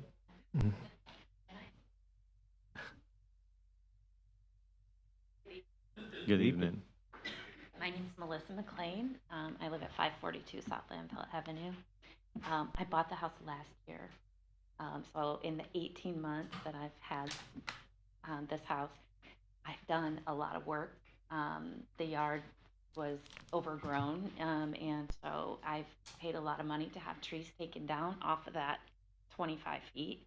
And I physically have done as much work as I can myself, working out there and making it look presentable. So also there's a shed on the property. The property is fenced. It was always fenced like that. My sister is right next door. She has the shed on that 25 feet. I think probably half the street has a shed on that. So that would have to be moved. The fence would have to be moved back. I spent all my money, first time homeowner, bought this house last year, so I spent all my money on doing that. I don't know what the rules would be about getting everything off of there, but I mean, it's always been like this, so. Okay. Thank you. Thank you very much. Okay. I don't have any other green forms for that item. Anyone else wish to speak for or? Go for it. Oh, it's stuck there. Oh, come on up. Be the hero. Come on up. Warden. Carol, yeah. I'm up here now with the issue I was coming for. I live at 609 Tarragona Way. My parents built the house there when I was 3 years old. I've lived on the property until I went to college and did everything I had to do in my life, and I'm now retired for it back. I do not want to lose what I have worked on mowing that grass myself and my father and everybody else. That's my property, and I assumed it was mine. Now nobody has ever been in there. City's never come in to do anything. I've called and asked. FP&L doesn't want to come in and cut trees. Oh no, the city won't let us come in and touch anything on this easement. So we've had only when there was a hurricane did they come in and cut some trees down. We have power lines running through my backyard that they did come in because I have the power pole in my yard with the transformer. And thank God I put a 10-foot fence opening I've got a fence all the way around. I put a 10-foot opening on my gate. They drive all their power trucks through my backyard, around my pool, and whatever, to raise up the power lines, okay? So that's what's occurring. I really would like to keep this part of my property here because I've worked really hard on this property since we've been there. And my family, that's where if I could, I'd be buried on that property or just thrown out there in the yard. Because my parents worked hard. Hope not. Well, I'm just saying that I don't want to go anywhere anymore. That's it. And we really would like to keep our stuff. Now, my neighbor next door, she can't be here. Her husband's out of town and she's not well. She built a pool. Her pool sits halfway into the easement that you guys approved that she could build a pool and jacuzzi. Now she's upset what's going to happen with her pool. What's going to go on with the fence? What's happening? But the city approved her approval to build the in-ground pool. I at least had a brain. I built an above-ground pool because I didn't want to get anywhere near what was going on. But I'm telling you, I spoke to her yesterday. She couldn't be here. My other neighbor is not happy. He wants to keep his other side. And he was going to come tonight, but I guess the rain. But we have been in here, some of us, like Jim has been here. His parents built the house at the same time my parents built the house, back when there was just property. That property was dated through, like 50 feet wide and 100 feet back. That's what our property, that's what they bought, those sections, like that. So what happened was my mother, sold off this little piece of property. They built a house in there, and then now the new neighbors that just paid a heck of a lot of money for that house, which I can't believe they paid that much for it, with the pool that you all approved for the other person that owned the house. So now she's going to have to deal with that. But I thank you. Please help us out here. And you can only build a tunnel on this ground. It's about 50 feet wide. You can build a tunnel. That's it, all the way down. I have 25 and she has 25. All right, I don't have any other green forms. Anyone else wishes to speak for or against this item? Okay, thank you very much. Again, we do appreciate your patience and thank you for being so wonderful for each speaker and each person coming up here. All right, may I have a motion, please? Motion to approve, agenda item number 10, legislative hearing, right-of-way vacation, DEV 2020-040, Fifth Street. Second. Okay, it's been motion properly second. All those in favor, let it be known by saying aye. Aye. Aye. Opposers have the same right? No, not you. I mean, yeah. It passes, it's carried. Passed beyond unanimous, wow. Mr. Chair, Unanimous plus one. Mr. Yes, Chair, I was gonna say, from where I sit, Oh. this is like a little happy community. I hope they leave out happy. I hope everything work out, because they're really happy. They got sheds and fences, and they keep their neighborhood clean, and they look They like got pools one- over there. The too. pools, and if they don't have a pool with all this rain, they probably will have one Yeah. tomorrow when they wake Natural. up. Natural pool. So I'm happy for them. Yep, thank you very much. Yeah. Okay. And just a reminder that this application, this is an advisory board to the city commission, so the item has to go to the city commission, and they'll be acting on that. So keep your eye open for there'll be a notice requirement, there'll be a mail notice, there'll be a posting of the property, and I believe a legal ad as well. So keep your eyes open for that. Yeah. Okay. Ms. Good Washington, evening, item folks. number 11, please.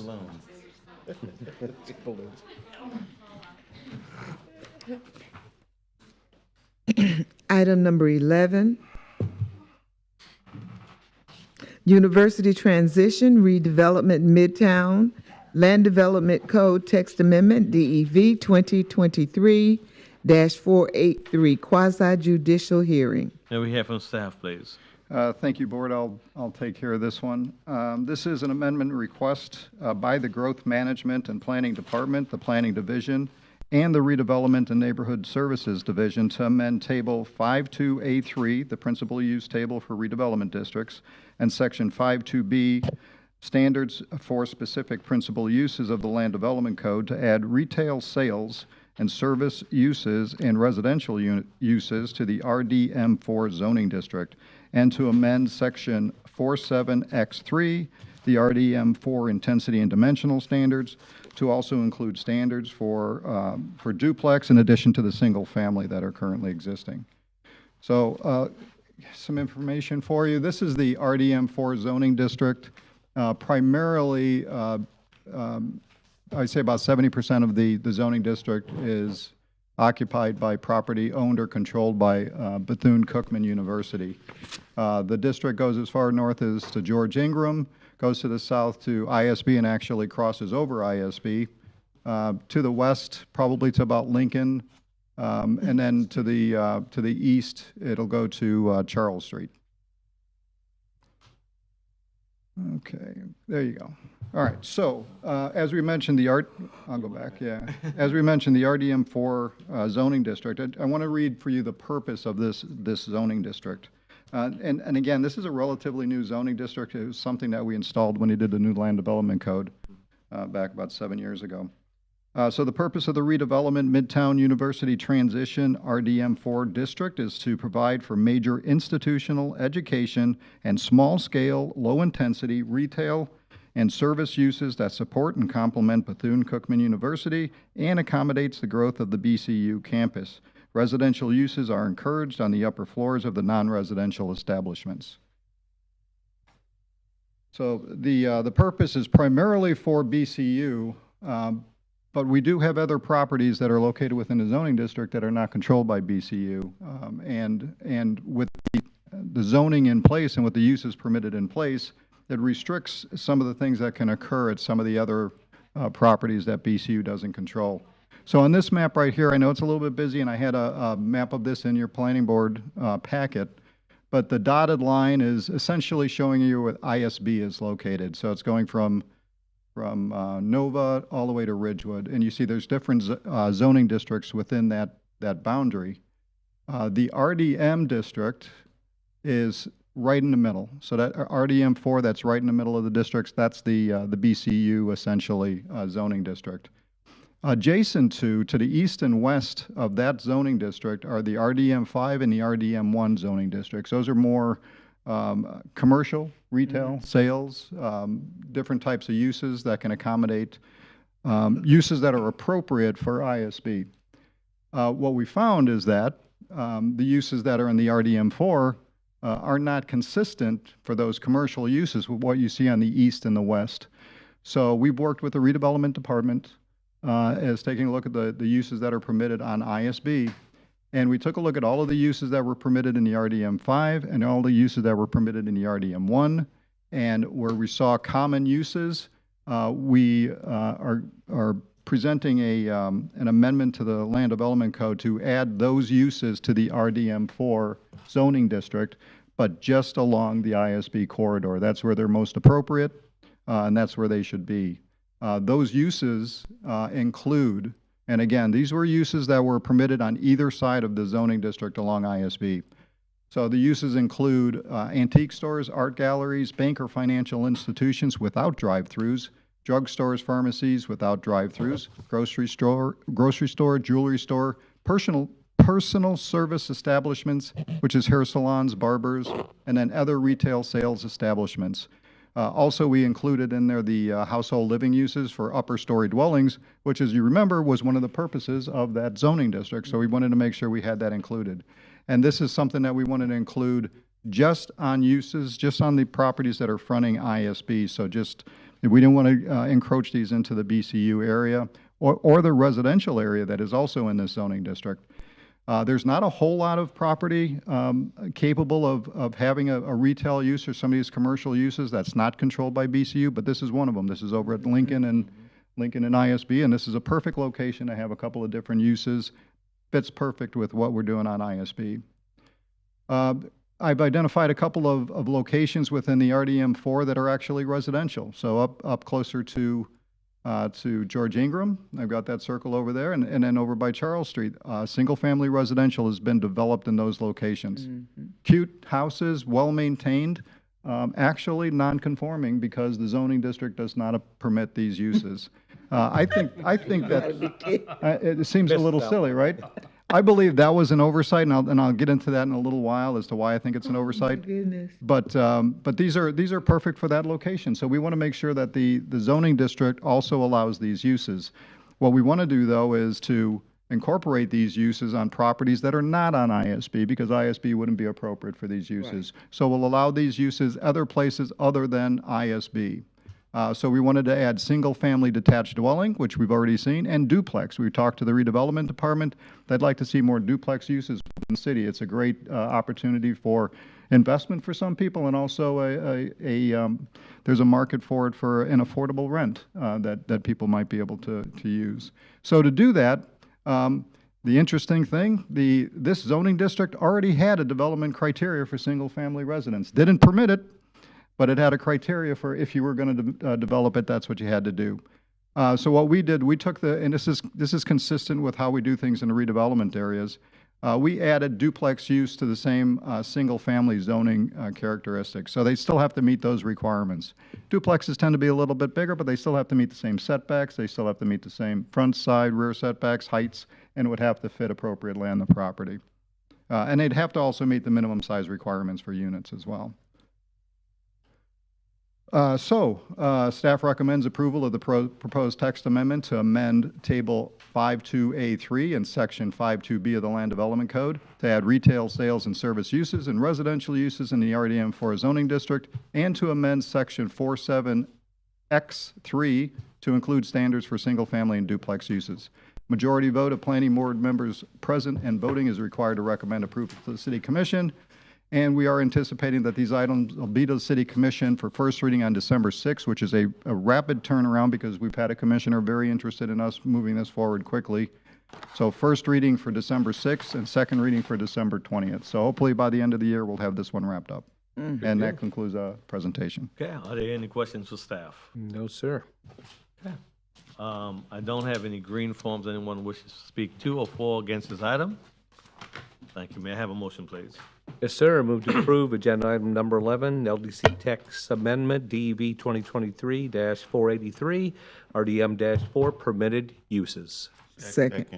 It's been motion properly second. All those in favor, let it be known by saying aye. Aye. Aye. Opposed have the same right. It carries. Thank you.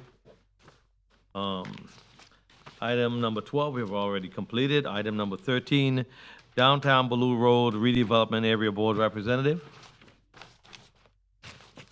Not here. Midtown Redevelopment Area Board Representative? Beachside Redevelopment Area Board Representative?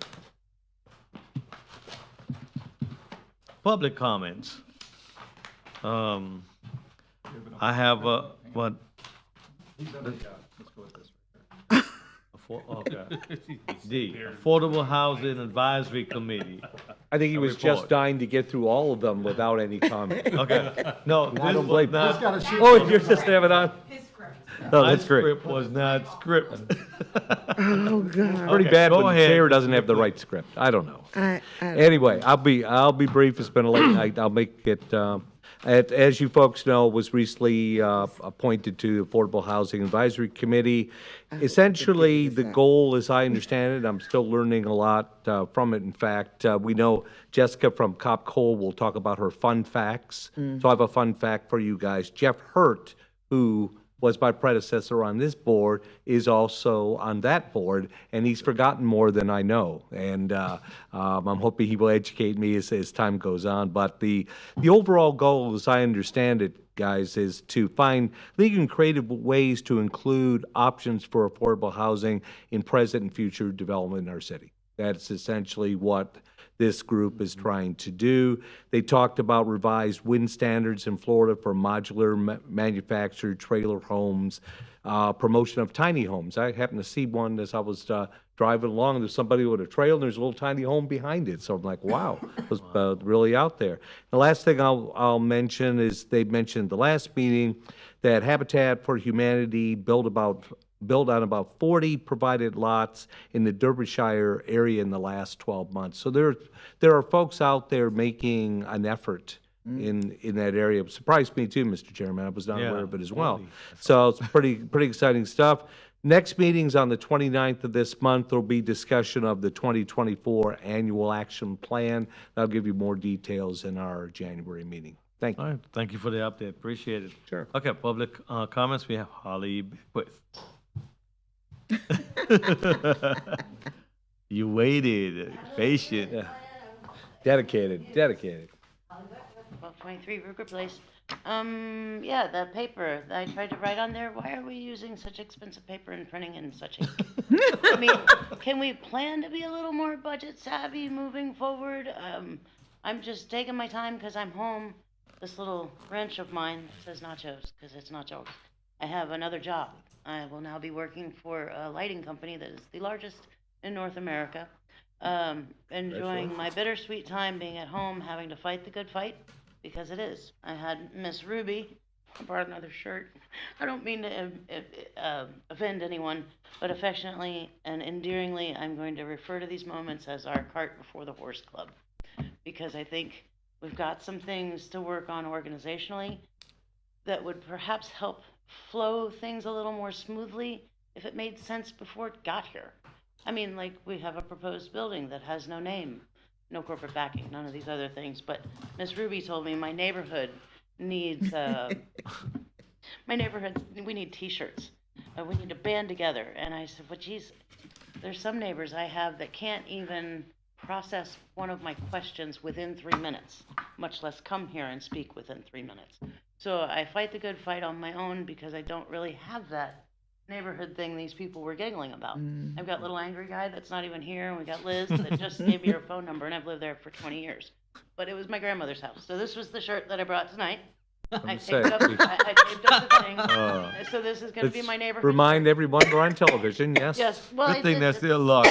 I know that's an L, that's not a problem. Yeah, I am pleasantly pleased not to be driving around delivering pizza on the beachside, but I have an in-depth knowledge of our beachside traffic and issues and things, and I think a lot of things should maybe be put on hold before that traffic study gets done. I can't think of anything else except for thanks for being here.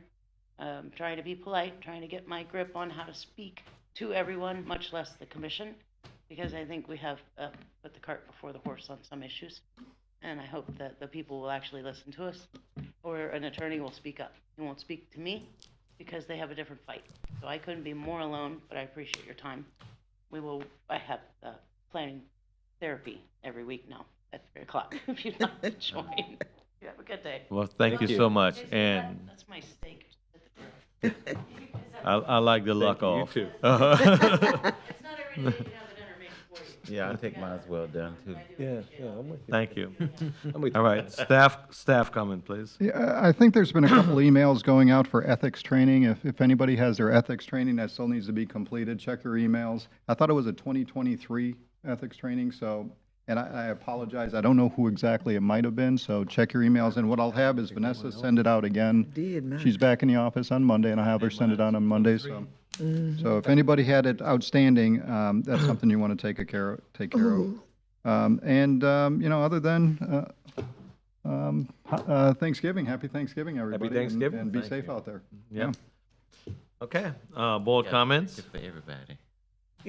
Well, yeah, we do want to say a special thank you to all our staff for all the work and all the information that they sent us in such a timely manner. We appreciate all of you, appreciate all our board. Thank you for taking time, especially on these wonderful snow days. Been liquid snow outside. Make sure you enjoy and have a wonderful Thanksgiving, and we will see you all before the holiday, before the Christmas season. Yes, Be we safe. will. Thank you. Meeting adjourned.